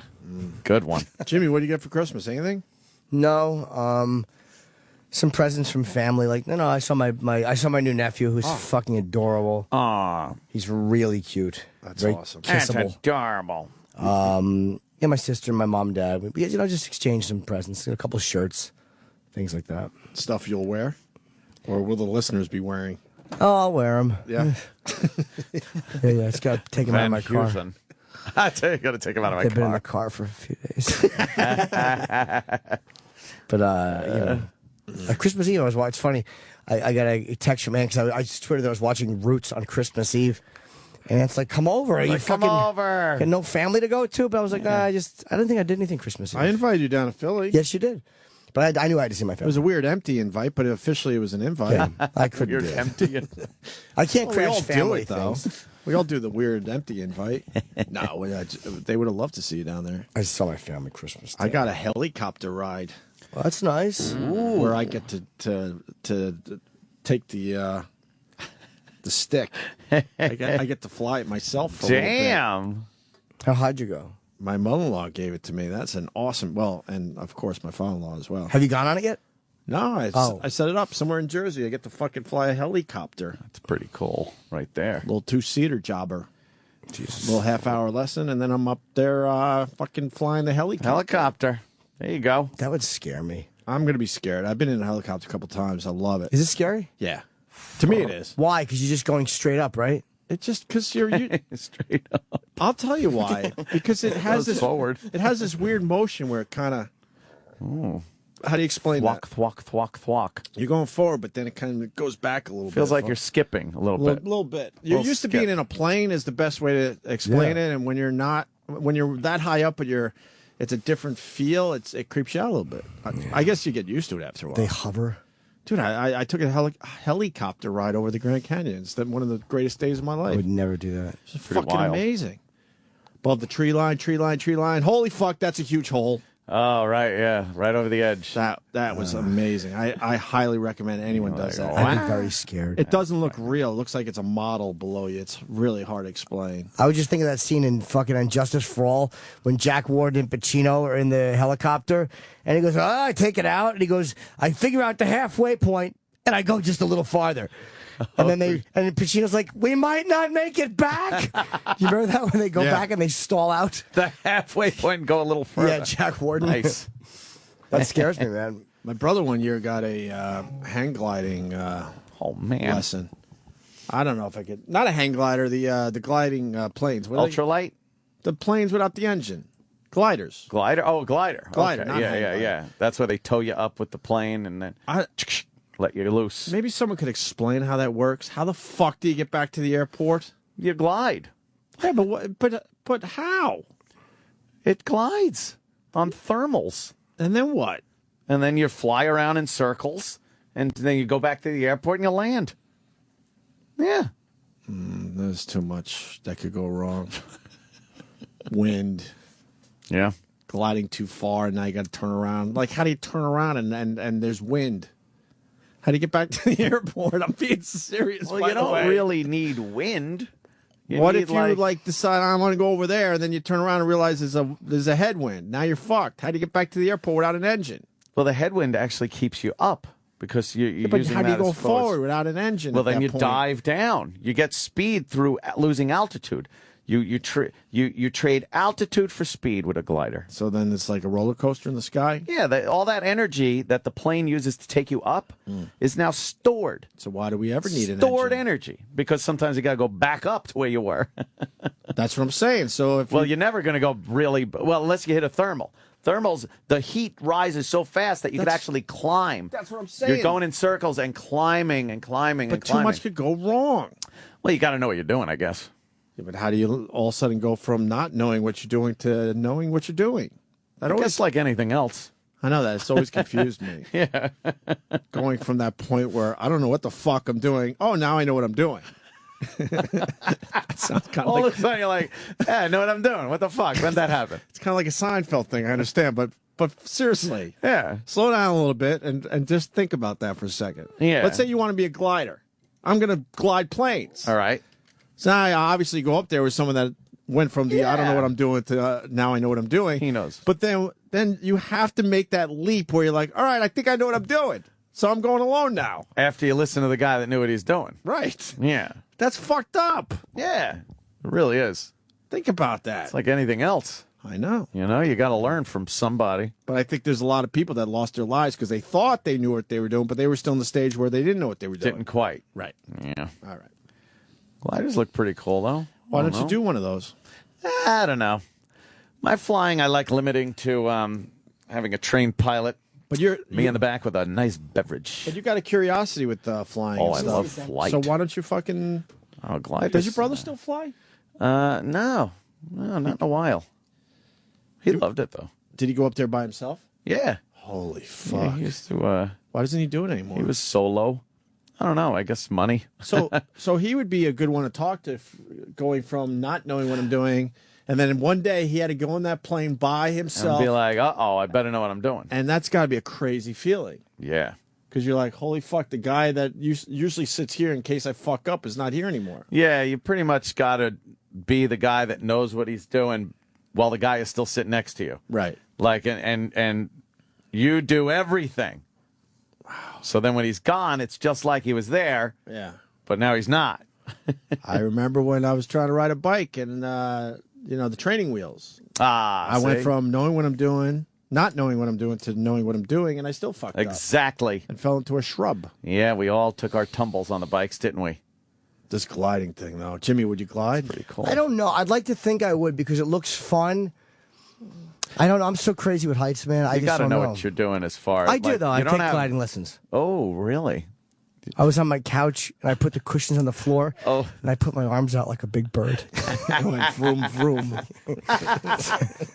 I would like to. If I wish I wouldn't be so scared. I think I would, but I would not enjoy the experience. I'd be out of my mind. I hear it's pretty cool because you get that silence, that just the wind over the surface of the plane, and you just kind of, But knowing they don't have an engine to save you in case something goes wrong. That's just it. That's the part you got to know is like, you got to know how much altitude you should lose for a certain speed. Like that, all that, you can't just wing it, and be like, all right, I'm going to dive now. Like, you kind of got to know when you're supposed to come out of the dive, at what speed you're supposed to be at. Right. A glide plane, you got to know how to set up for maximum forward to minimum vertical drop. Well, here's the next question. Who the fuck figured this out? That he could go up there without a fucking little engine? Probably the Wright brothers. Well, I understand that. Before that powered flight I understand that, but they barely got off the ground. I'm talking about this, where now they're flying. People have figured that flying shit out for real, and now they decided, well, we could do this without an engine. Yeah. What year was that? I don't know. They used them in World War II. They loaded a whole bunch of fucking troops in a glider and then pulled it with another plane that had an engine that was loaded with troops, and they'd fly over the drop zone and then snap that off, go to other places, and then drop everyone out, and then they'd crash the fucking glider. No shit. Crazy. How many people did they get in that glider back then? A fucking lot.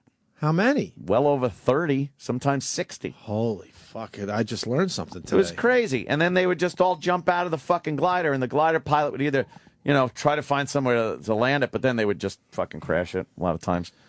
Yeah, they had It's just a way to get troops around. Yeah. Why do they use gliders? I guess they figured they could get twice the amount of people somewhere on one engine. Glider. Gotcha. Yeah, so the gliders were really cheaply built plywood things. So they would load these poor fucking airborne guys up and just fucking You know what? Hug a vet today. Hug a vet. Craziness. I'm going to Kings Park. Going old school. Yeah. I'm going to go to the fucking... Get one of those old VFW. World War II vets, yeah. No, I used to hang with those guys with my dad. In a glider. They threw us out, and then the glider crashed. If you watch like Band of Brothers and stuff, they got a great opening sequence of that. With gliders? Yeah. Oh, no The whole opening sequence is them during the Normandy invasion, but their job was flying in and going behind enemy lines. And what they show is unbelievably realistic. It's like the Saving Private Ryan opener, but instead of hitting the beach, it's this glider and airborne drop. It's crazy. Man. Fucking crazy. Do they have it open? Yeah. Is this the? Is this or is this just the like opening credits? Oh, you got the opening credits, you silly goose.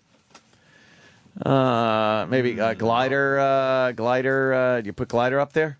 Yeah. You're a good man. Oh, see, glider. Right. There you go. Like oh my God. What is see the problem? All right. We'll find it, I'm sure. Yeah, we'll figure it out. It is a hell of a scene. And I had no idea they did that. Yeah, craziness. That's nuts. People do crazy things. During war. Band of Brothers. Oh, that's it. Yeah? That's fucking sick.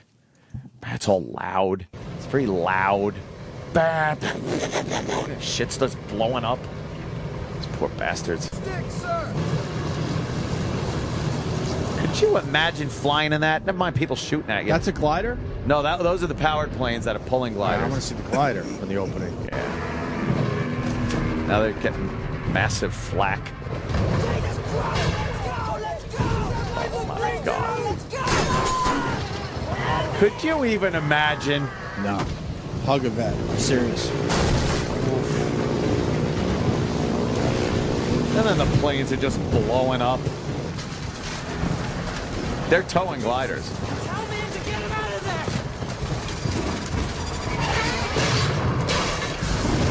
Hey, barbecued everybody. Well, that would suck. Sam, did this really happen, you think? Yeah, Sam? Historian Sam, is this comment? a big mystery? Do you think made this up? actually happened or what? I think it did. Oh, yeah?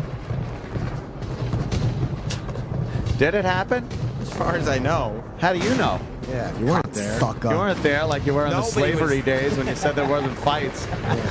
They all were nice to each other. Exactly. He said, I hope you have a pleasant day, sir. I bet you there were Mandingo fights in college when your mom was going. Wow. Oh, damn. My mom didn't go to college.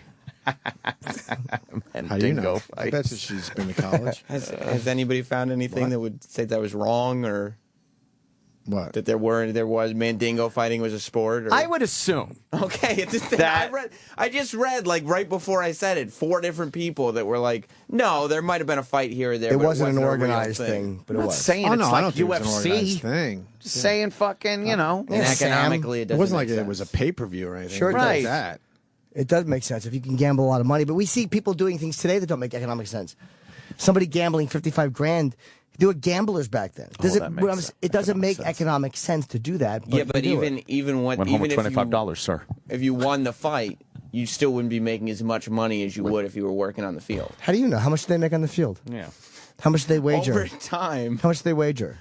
I don't know the number. But you're not looking at it logically. I am. That's what logic is. What if these gamblers don't look at it prized logically? guy? What if he's got his prized guy on the plantation, right? And he doesn't even work him? He's just there to fight. Well, these guys are so rich that it's a bragging rights, and it's also gamblers are not looking at things logically. Right. It's just an irrational high. Right. Yes. But you're saying no. That yeah, didn't but according happen. to Sam, Sorry. they're all the guy from Champion Bank. Sorry. Don't fight your slaves. Champion says yes. Yes. Sam's Remember him? Yes, I do. Joseph Gorieb. And your bank says no. Champion Says yes. Champion says What happened yes. at Champion Bank? Did they fold when all those other ones? They must have. He wasn't down the fighting his shitter? slaves. He was not. When your bank says no. champion says yes. Find that Can you find Joseph Goriab? Says yes. Whatever. I don't know where he is, but I hope there's a lump involved. Oh, fuck. Champion. Champion There he is. Yes. Is that There he him? is. Fucking Let's rotten. hear him. What year? There are so many people out there that have had credit problems in the past 90. for legitimate reasons. They might have been temporarily Where did he unemployed. go? They might have had some serious medical problems years ago, and consequently their credit suffered because of it. Does that mean they should never get a second mortgage loan or qualify Yes, for a it second does. mortgage loan again? Yeah. We'll make loans like that each and every day. 1-800-CHAMPION. It's the only number you'll ever have to remember for all your second mortgage needs. When your bank says no, Champion says yes. Champion. Your bank says no. Champion says All the slaves were happy when they would get him because he wouldn't mandingo. Yeah, he wouldn't. Because he's logical. He's a logical guy. What did he add? When your to that? owner says no, champion says When yes. your neighbor's kid says no. He does sound like Uncle Paul. Yeah. Hey, I love Joseph Goriab. When your kid says no, my kid says yes. I love that that's from the 90s, 1990. He's talking about how it doesn't matter your shitty fucking credit. We'll give you the loan. We give loans like that every day. And now you never see him anymore because who knows what Champion Mortgage is. And that's one of the motherfuckers that fucked the whole economy Yeah, up. that started the fiscal cliff. Thanks, Yeah, pal. thanks, motherfucker. Could you go to the slug line again? Because he adds something to the word champion. There are so There's a many people Y or out there. something. 100 Champion. It's the only number to remember for all your second mortgage needs. When your bank says no, Champion says Champion.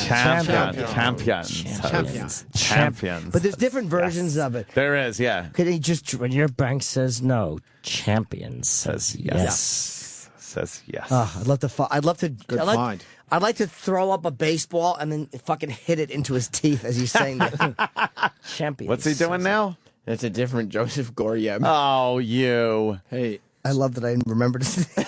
how do you remember his name? Just saying no at. What is that? Is that something different? No, it said no at Champion. Oh no, champion? What happened? This was in 2006. Yeah, what happened?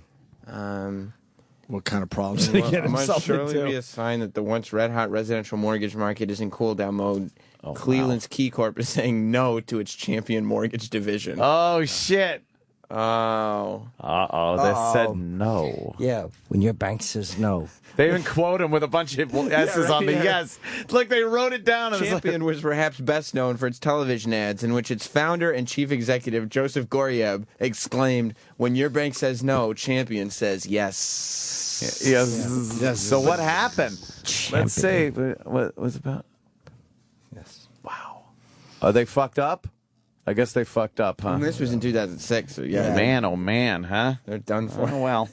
Yep. Champion says no. Yeah, when your bank says no, champion does too. Your bank knows something we didn't. Damn. Champions. Well, we're gonna break. What's he doing? Watching. Are you Goriab. hearing that music, or is that just in my head? Look, it's him. Oh my God! What's he doing? What year is this from? It's from this year. Celebrating the 10th anniversary of the Children's Hospital now. Oh, look how old he But is. it really all began about 14 years Actually, ago. I thought he looked older. I had just beaten a bout with a very serious form of lymphoma. Jeez, dude. You said I hope a lump was involved. Jeez, Jimmy. Joseph Goriab and I are soulmates. Aw. I think he's telling his cancer story, and they're just looking at him going, do the line. Yeah. The line. When your bank says no, your radiologist says yes. When you scream, no, doctor, no, your doctor says yes. Yes. When your lungs say no, your lymph nodes say yes. When your pancreas, we get it, Jim, says no, your colon says yes. Oh, poor Joe Goriab. Why? He looks like he made it. He beat it. Does he say it again? Does he do the Old slug age line? there. While he's talking about his cancer? No, but maybe at the end about the charity. When Your you're charity says no. Oh, Charity says yes. Joseph Goriab says yes. Yeah. We just felt we wanted to do something at that time. I called Ken Adler, my oncologist, and told him we'd like to make a large contribution to the hospital. Well, needless to say, a couple. You think they just ask him leading questions? They're like, Yeah, what did yeah. he say? Did he say yes? What did he say? no? What did he say? What did he say? Bring us back to that phone call. What did he say? When you asked him if it was the right direction, what did he say? First, tell us what other people he said, might have said. and then he doesn't do it. Well, he said, yeah, I'm in. No. Just keep trying. Enough of that. There's 8 views on this video since November. All right. What happened, Joseph? 8 views. 8. It's going viral. Bastard. Poor Joseph. Blow my nose. Goryeb. My nose is stuffy. When we break, we got to talk about the fiscal cliff. Yes. Did you see the great. tweet from Stump Brain last night? I did not. He explains the whole thing in a graph. This Oh. country is fucked. Yeah, we're kind of screwed here. This was to get a few bucks, but the fact is we owe way more. The graph, I think, is on theblaze.com. Well, as long as the taxes went up. As long as that happened. Screw cutting anything, that's down the road a little ways, a couple months. Yeah, And then right. we'll never fucking agree on anything with that. Of course. There's the graph. This puts it all in perspective. It's on the Blaze. Oh. I don't want to sign up for the newsletter. Of course not. That's the graph. Look how long it is. That's great. what they just gained. I guess with the deal, they just, cut. They're going to get $62 billion out of it. Annual tax increase, $62 billion. And there's the 2011 budget deficit. So it doesn't really put much of a dent in it, does it? No, the graph is ridiculous. It puts the whole thing in perspective.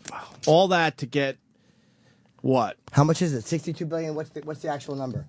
Well, 1,089 billion. That's over $1 trillion. Why'd they just say 1.089 trillion? Yeah, just under 1.1 trillion. So, unbelievable, right? So after all that, we're all fucked because of this.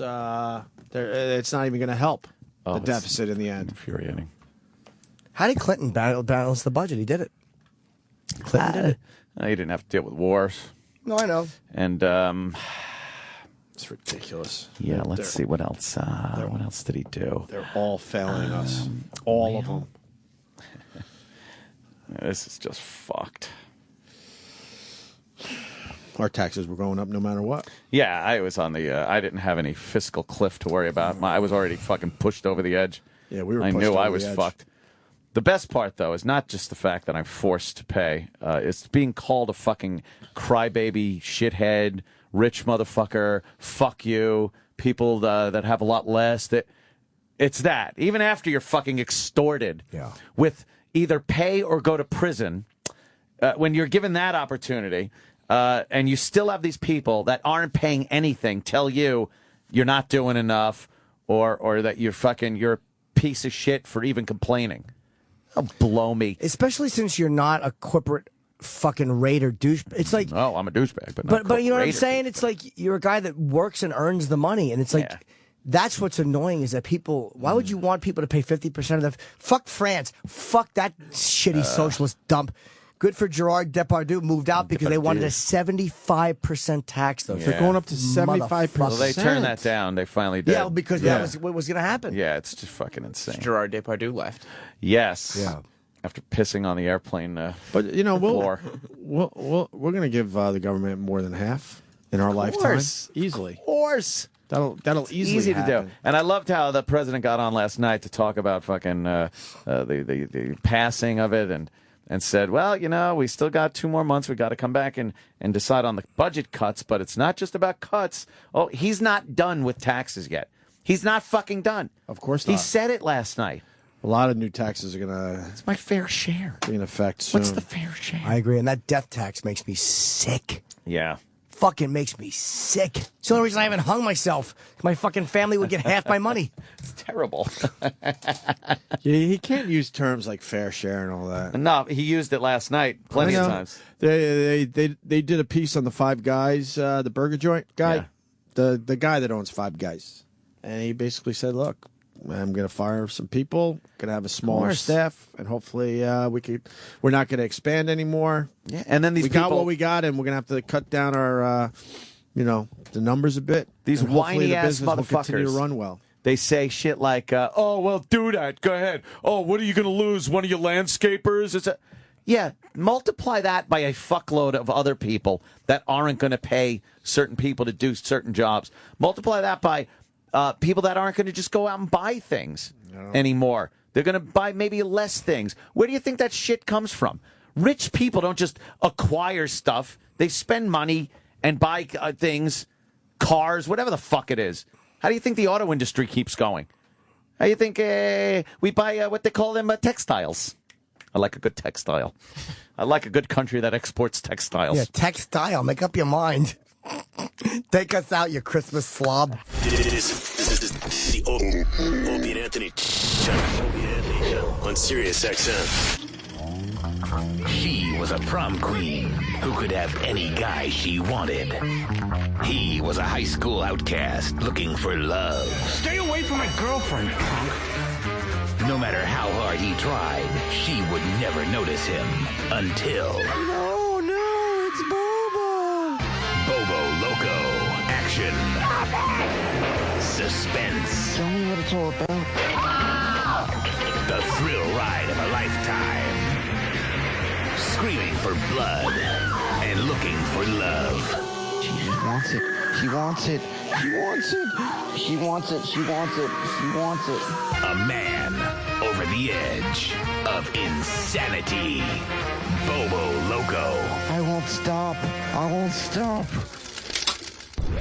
Sirius XM. Sirius XM. Yeah, this is the Opie and Anthony Show.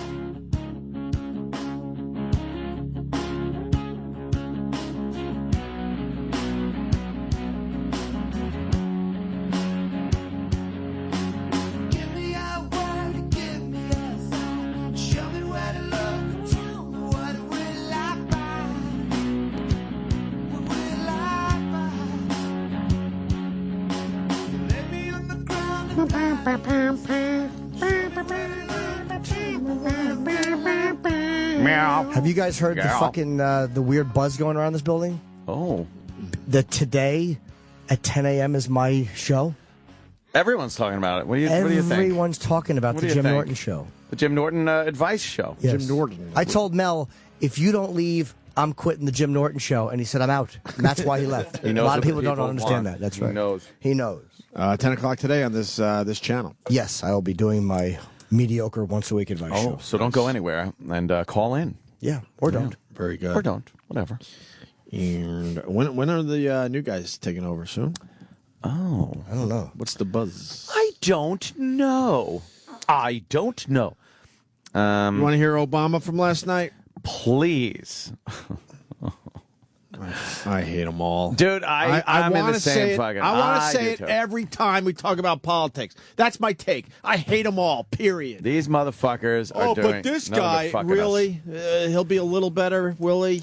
They're all fucking us over. They're all full of turkey. Yes. And you saw all the egos getting involved, and you know, this is a serious fucking mess we're in. Well, this is and they don't know how to fucking take care of it. This is all about positioning yourself for the midterm elections. It's absolutely all there is to do with it. Not what's best for the country.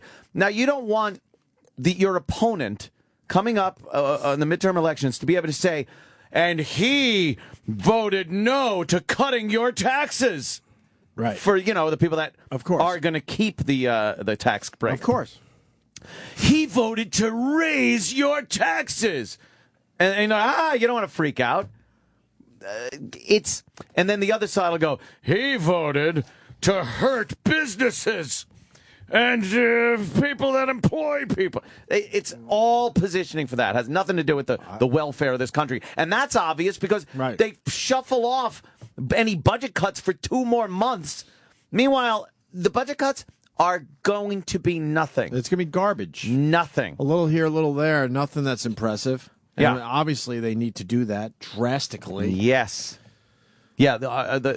I fucking hate them all. And I mean, they're all scared down in Washington because, like you said, they don't know if they're going to get reelected. It's all about their next gig. So they can't. Whatever. It's terrible. Whatever. Nothing gets done. I just stopped in mid-sentence because I'm like, whatever. Yeah. Why talk about it? It doesn't even matter. There's nothing we can do to fucking change it. And then look we how just vent a little bit. That's it. Look how it got down to like fucking past 0 hour to get this done. This shit is like, it reminds me of when you're watching the end of a football game and you're like, why didn't they play like this the whole game? They'd have fucking been up.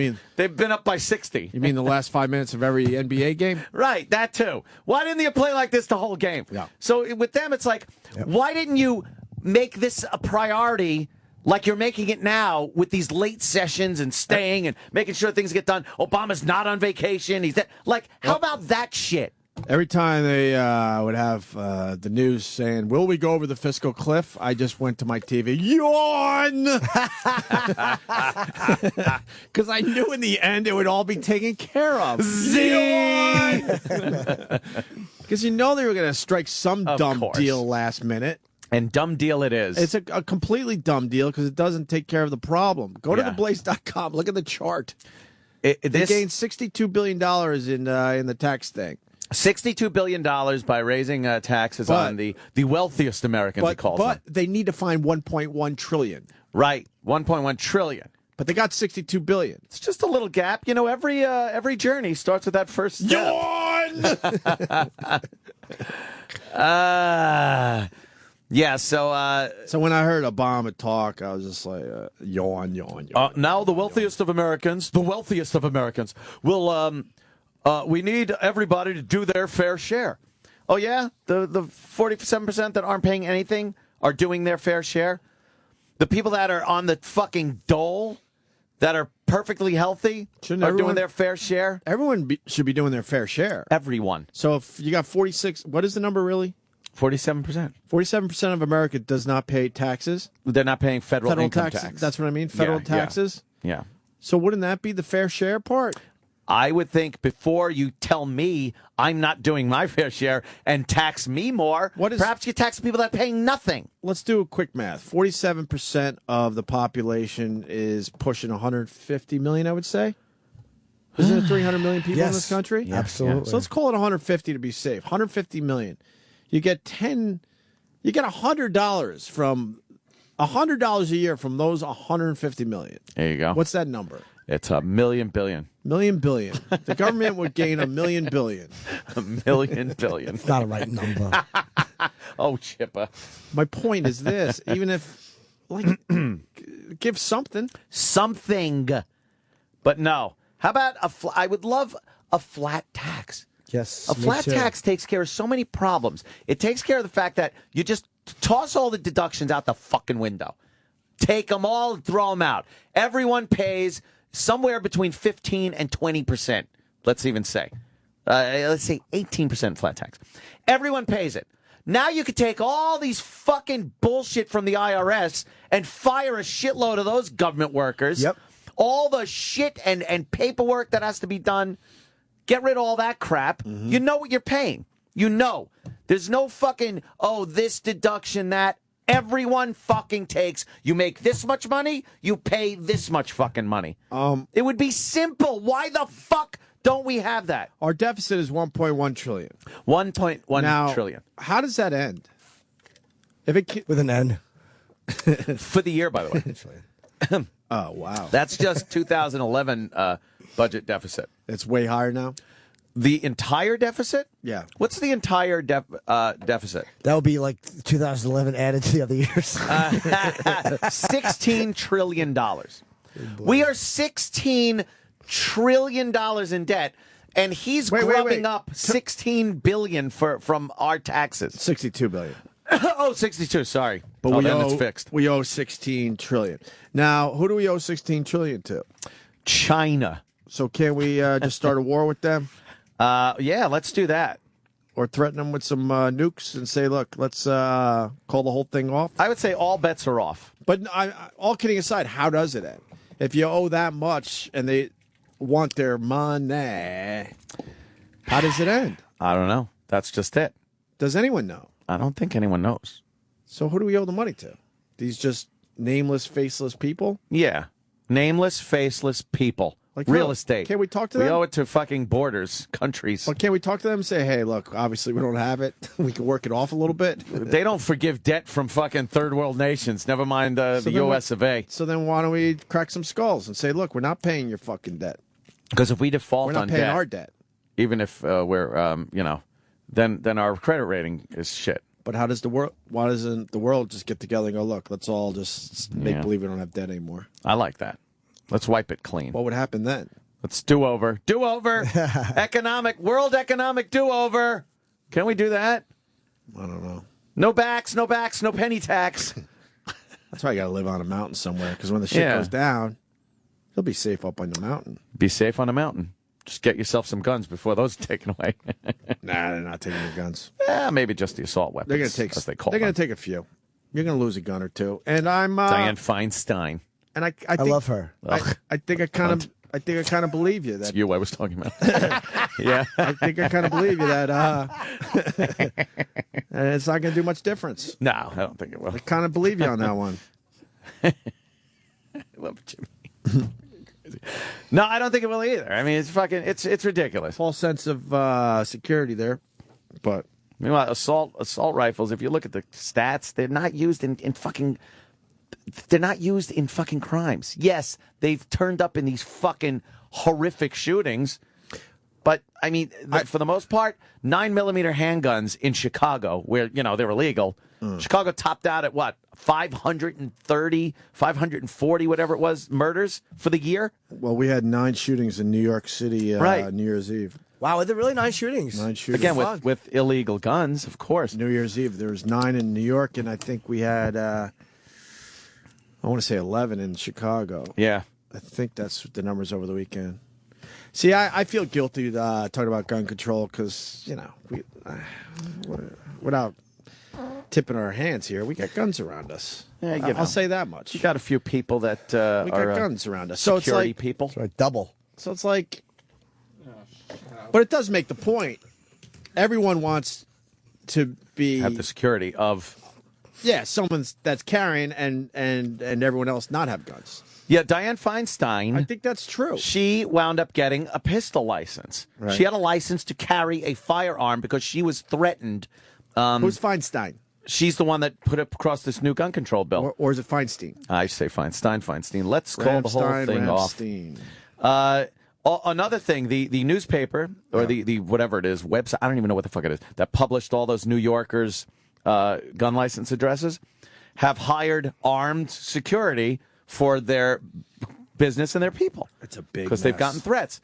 All these people that want gun control are protected by guns. Well, that's how everyone thinks. Because they see other people, they see armed citizens as gun nuts. Right. I was out the other day, and I'm eating, and of course I have my gun on me. I went to a movie.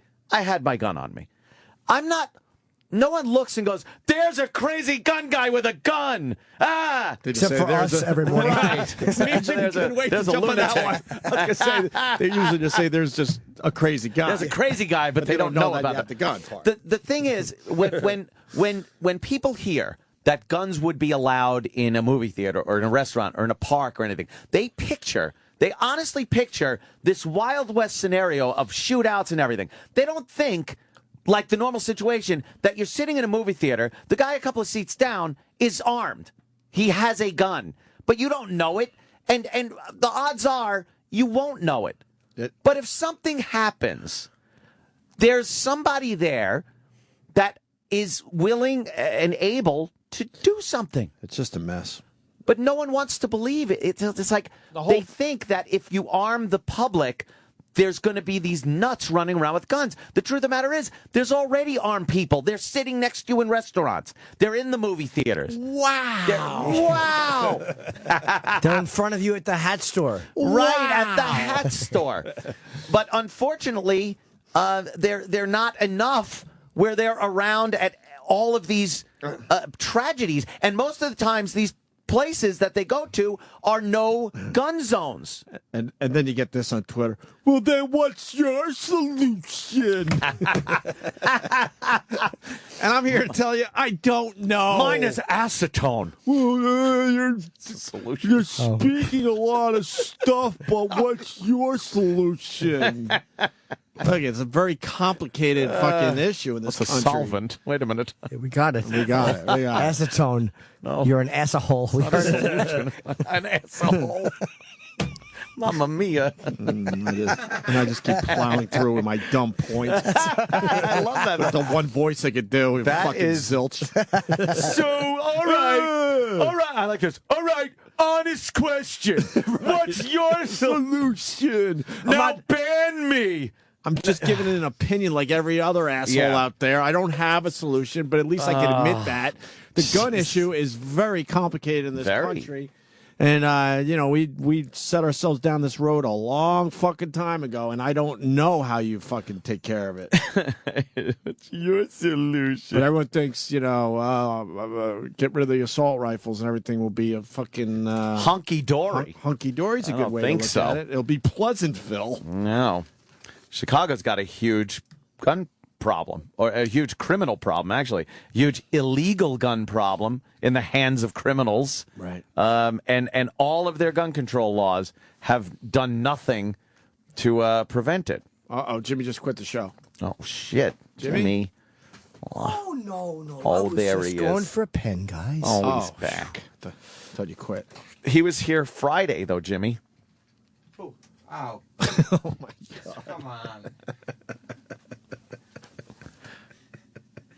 Ben Gillette. Jesus. Jimmy's face. Jimmy just went, He yuck. just made Jimmy the really most- wants to quit the show now. I love the disgusted Jimmy face. Ugh. I just don't want people to be stupid and think when they do ban assault rifles that everything will be hunky-dory, as Adam said, because that's definitely not going to happen. No. No. And what, did Justin Bieber kill somebody? Yeah, he's a murderer. Justin Bieber's officially a Did murderer. he actually run over the paparazzo? No, but how great is it that one of them got run down? Love it. One of those fucking assholes. Good. Some of your details are skewed in that. Oh. What, he was What? trying to get away from him? No, I thought he hit the gas, said, fuck you, camera whore, and ran him over. and went like this. Oh. Yeah, too bad this guy won't be sitting there eating fondue. That's the worst line. Do you know the line I mean? No. What song is it? It's the boyfriend song where he's trying to be sexy rap, and he goes, Oh, I know what song you're talking about. yeah, E-Rock does too if he's paying attention. Let's get boyfriend playing. Is he in there? I had. yeah. I can't see. Hold on. He's big. Because it goes with what you were saying. I had 2 13-year-old girls over my house over the fucking break. Still have Bieber fever? Holy fuck. And I was getting just mad. I'm like, what? And I go, and I challenge them. I know they're only 13. Why? Just tell me why. Oh, I get it. Right, people. What happened? Oh, of course. I was waiting for the first joke. Oh, was Anthony there? Right. Yeah, my video, there's the N-word on the wall. Oh, I guess you took Anthony with you. Yeah. Jesus. Uh-oh. I could take you This is it. you ain't never been before. Baby, take a chance so you'll never ever know. I got money in my hands that I really like to blow.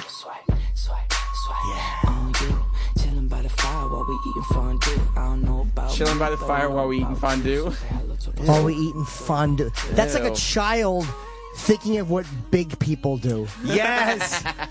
You're saying as an adult you've never chilled by the fireplace eating fondue? I've done neither of those things. I've never chilled by a fireplace. I've never eaten fondue. No. I've laid on my back and taken some fondue on my some fondue on my chest. If I'm taking fondue. Exactly. Why did Sal tape 5 individual fucking hairs to his nose? I know. You see that? He's got a Hitler stash. I've seen better mustaches individually stapled. Chilling there, eating fondue. It's a Hitler mustache. I needed a word to rhyme there, I guess. Fondue. How about another word that rhymes with fondue? Could be anything. You and me hanging out with my agent. He's a Can Jew. do? Can do. I have an attitude that's can do. Yeah. 90 million households don't pay taxes. 90 million. Even when we were at our poorest, we still paid taxes. Although we had a tax shelter or two. That's when my dad crazy. decided to be a religious organization? Yes, a clergyman for a while. Me and you sitting there watching Ant eat stew. See that right? Soup. Whatever the fuck it is. It's stew. So never wanted soup to fall so Oh, badly. my God, right? You know, that would really just wreck your fucking big guinea ball bag. You know how happy that would Hey, an assault rifle was never used in the Sandy Hook incident, right? They're starting to say? I've heard so many different stories about this. Was it a shotgun that they took out of the vehicle, or was it the AR-15? Yeah. Was there a rifle inside on the floor next to him? Was it not? Come on. I don't know. Yeah, it's just... I don't fucking know. Notice how the news moved on from that thing, by the it's way? done. They're not, It's over. They're not bothered by it anymore. No, everything's fine. You know, fast forward a week and Kathy Griffin is trying to fucking give Anderson Cooper a blowjob. That's the world we live in. Remember a week earlier, the sadness on CNN, and now it's Kathy Griffin kissing his crotch. Of course.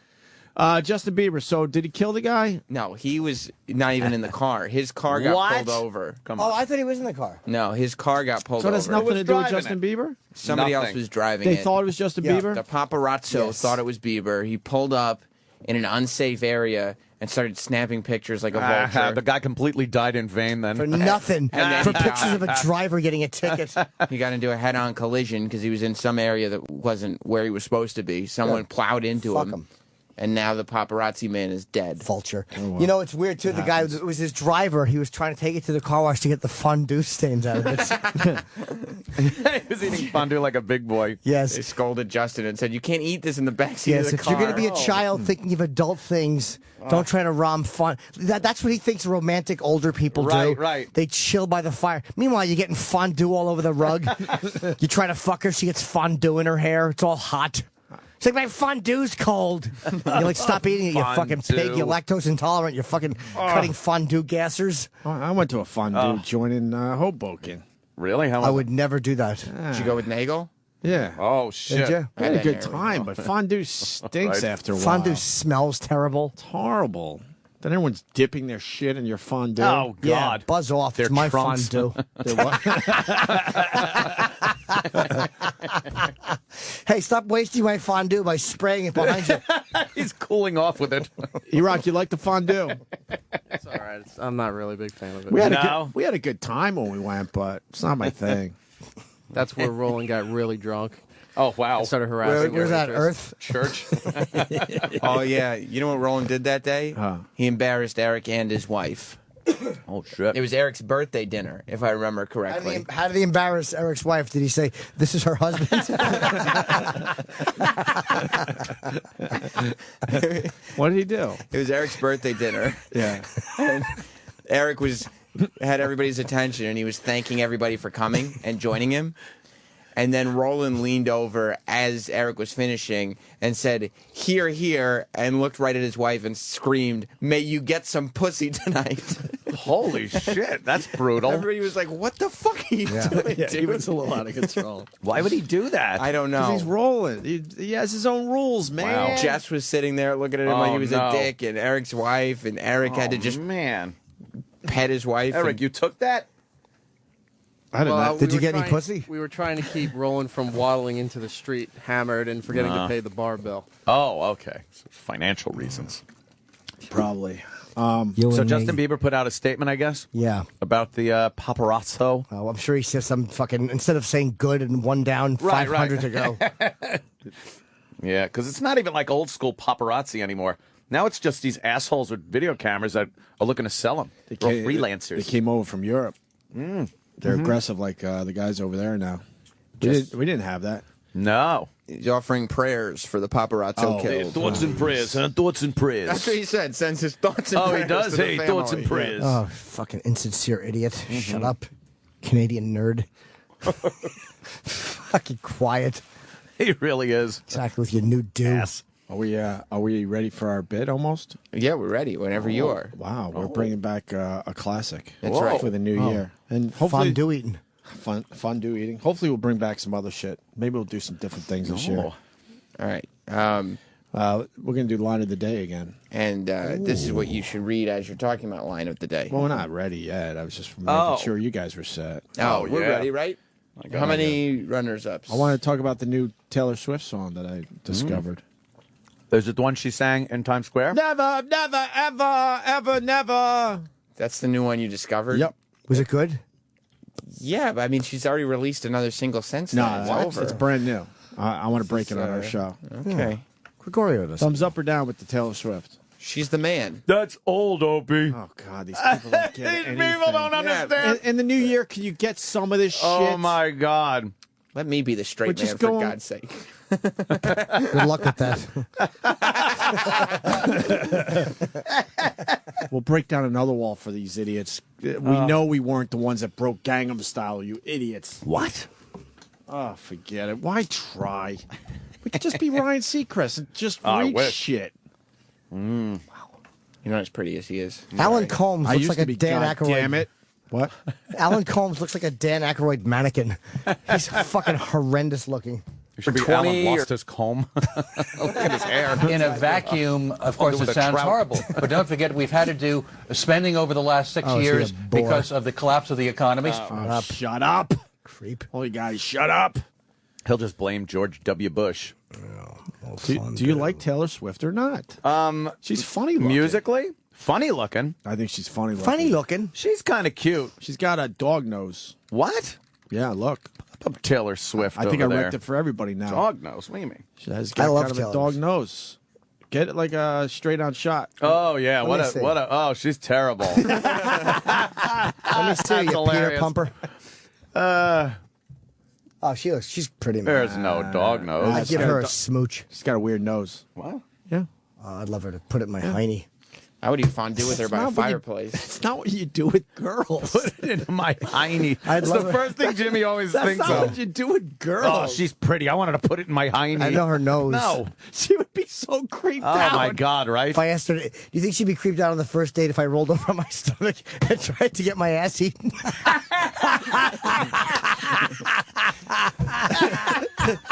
You got to think she doesn't understand that word. Oh, she's never eaten the ass of a 44-year-old guy Never. with a fucking roid on it. But smells like medicated wipes. That's why we love Norton. That's why we love her face. Yeah. That's why we love Norton. His first thought is, I would love for her to put it in my hiney. Put it in my hiney. A cute nose. She would be horrified. Oh, she would hate it. She would hate it, especially if I grabbed the back of her head and pushed it in there like she was into it. What do you think? What do you think is the wildest thing she does, where she thinks she's being wild? Where she thinks she's being wild? Yeah. I don't know. I don't know. She's either a real pig or a real prude. One of the two.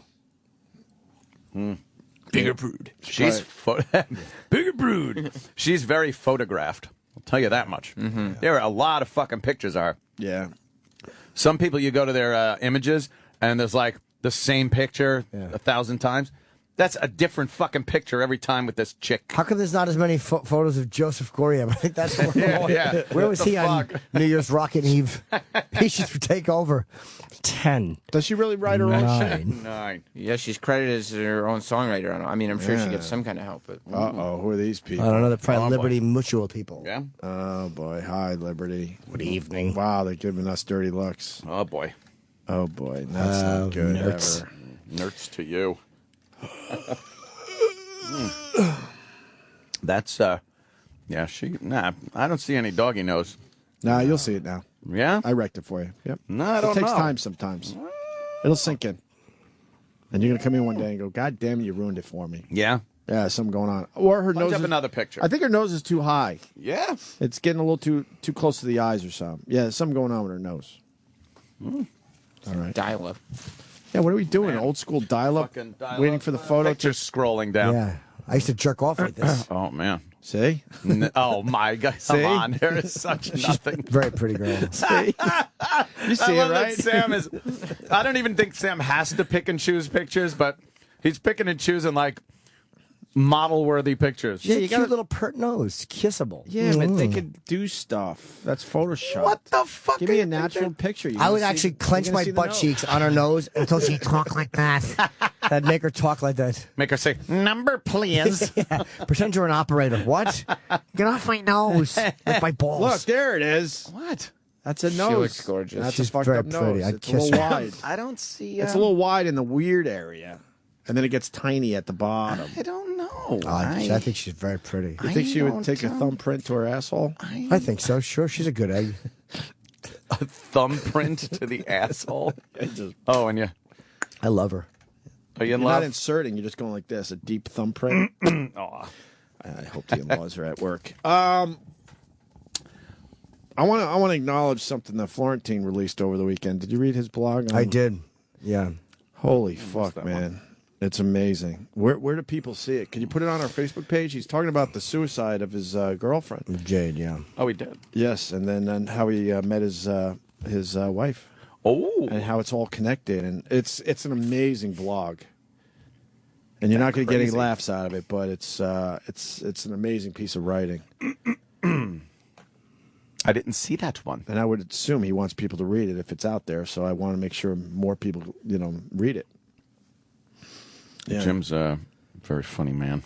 Yeah, and he's been through some shit. Jim. Yeah, he's been through been through hell and back, and he writes about it. Raped.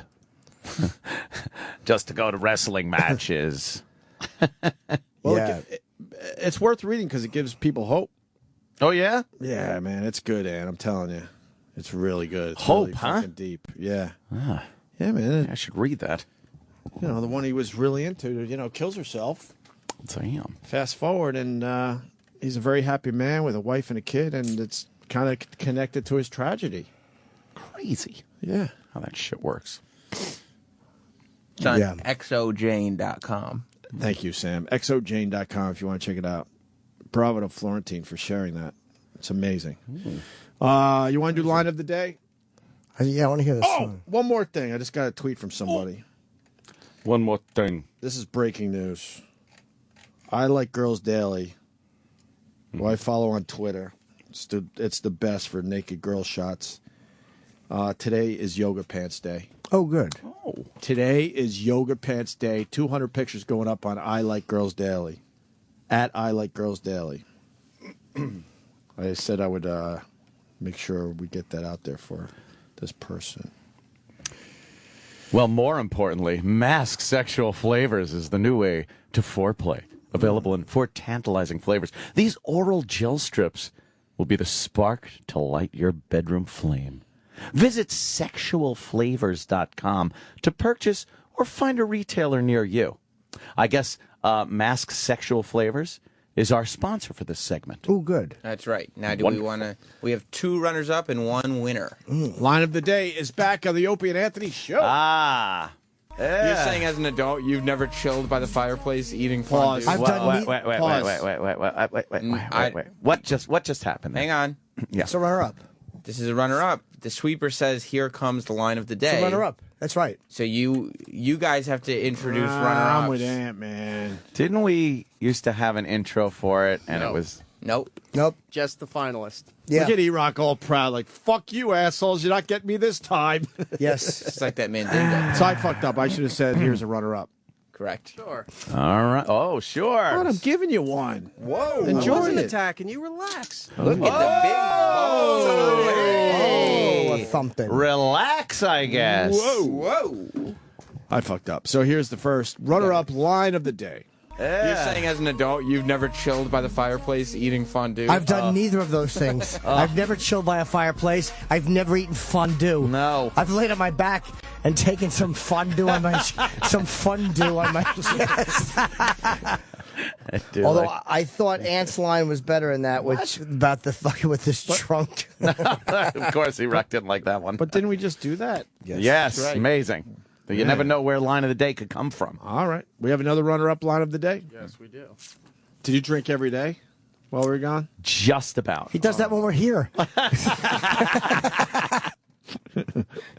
Right. I guess they could be true, too. Yes. Right. Some are just sad, true statements. And I guess here is... oh, no. Now we do the sweeper. Oh. I forget how this works. Yeah, now you have the sweeper to play into the line of the So day. we just shut up right here? Yep. And just watch? Oh. Here comes the line of the day. Line of the day. Oh, I missed this. Bob told me you got to tell him what you want, and I tried to, and I know I changed what I want, but I know what I didn't want, which was just a template site. Oh, boy. Oh, Colin gave me a good idea, actually, about what I could do when I get someone. Shoot yourself? Dance party weekend. Oh. I wasn't even finished saying it. That's why you can't pause in the show ever. Terrible. It's the worst. Just got to go words. Shoot, it's how mean. It's great. It's just mean. And right. Correct. Just got to go words. Don't ever pause. No, pause will only open up a doorway to hatred. Guess that's it for today. Is that it for the day? Yeah. Don't go anywhere, though, people. Oh, I fucking defy you. Jim Norton, as the flight attendant who I liked would probably say if I had to talk to her, the Jim Norton Show. Yes. Jim Norton Show's next. Taking your phone calls. Yes, his wisdom. Yes. And he will advise you. He will be your consigliere. Yes. For an hour. Counsel you. Yes, he will counsel you. Give you good counsel. Yo, is the Men's Warehouse guy a mafia dude? I read somebody tweeted that where it almost sounds like a fucking like an order. It looks like he's like a mob boss or something. It's like, hey, you're gonna like the way you look. Like, don't worry about it. Right. Like it's a threat. Right. He says it like it's a threat. Hey, you're gonna like the way you look. Yeah, he doesn't give you the option to not like the way you look. You're gonna, motherfucker. Creeps me out. Yeah. Yoga Pants Day on I Like Girls Daily. Nice. Get the word out. They've been very kind in this show, whoever runs that site. So there you go. Yeah. See you guys tomorrow. Jim Norton next with his advice show. Stick around. Opie and Anthony have left the building. But Jim Norton is not going anywhere. If you have problems and a phone, it's your lucky day. The Jim Norton Show is next.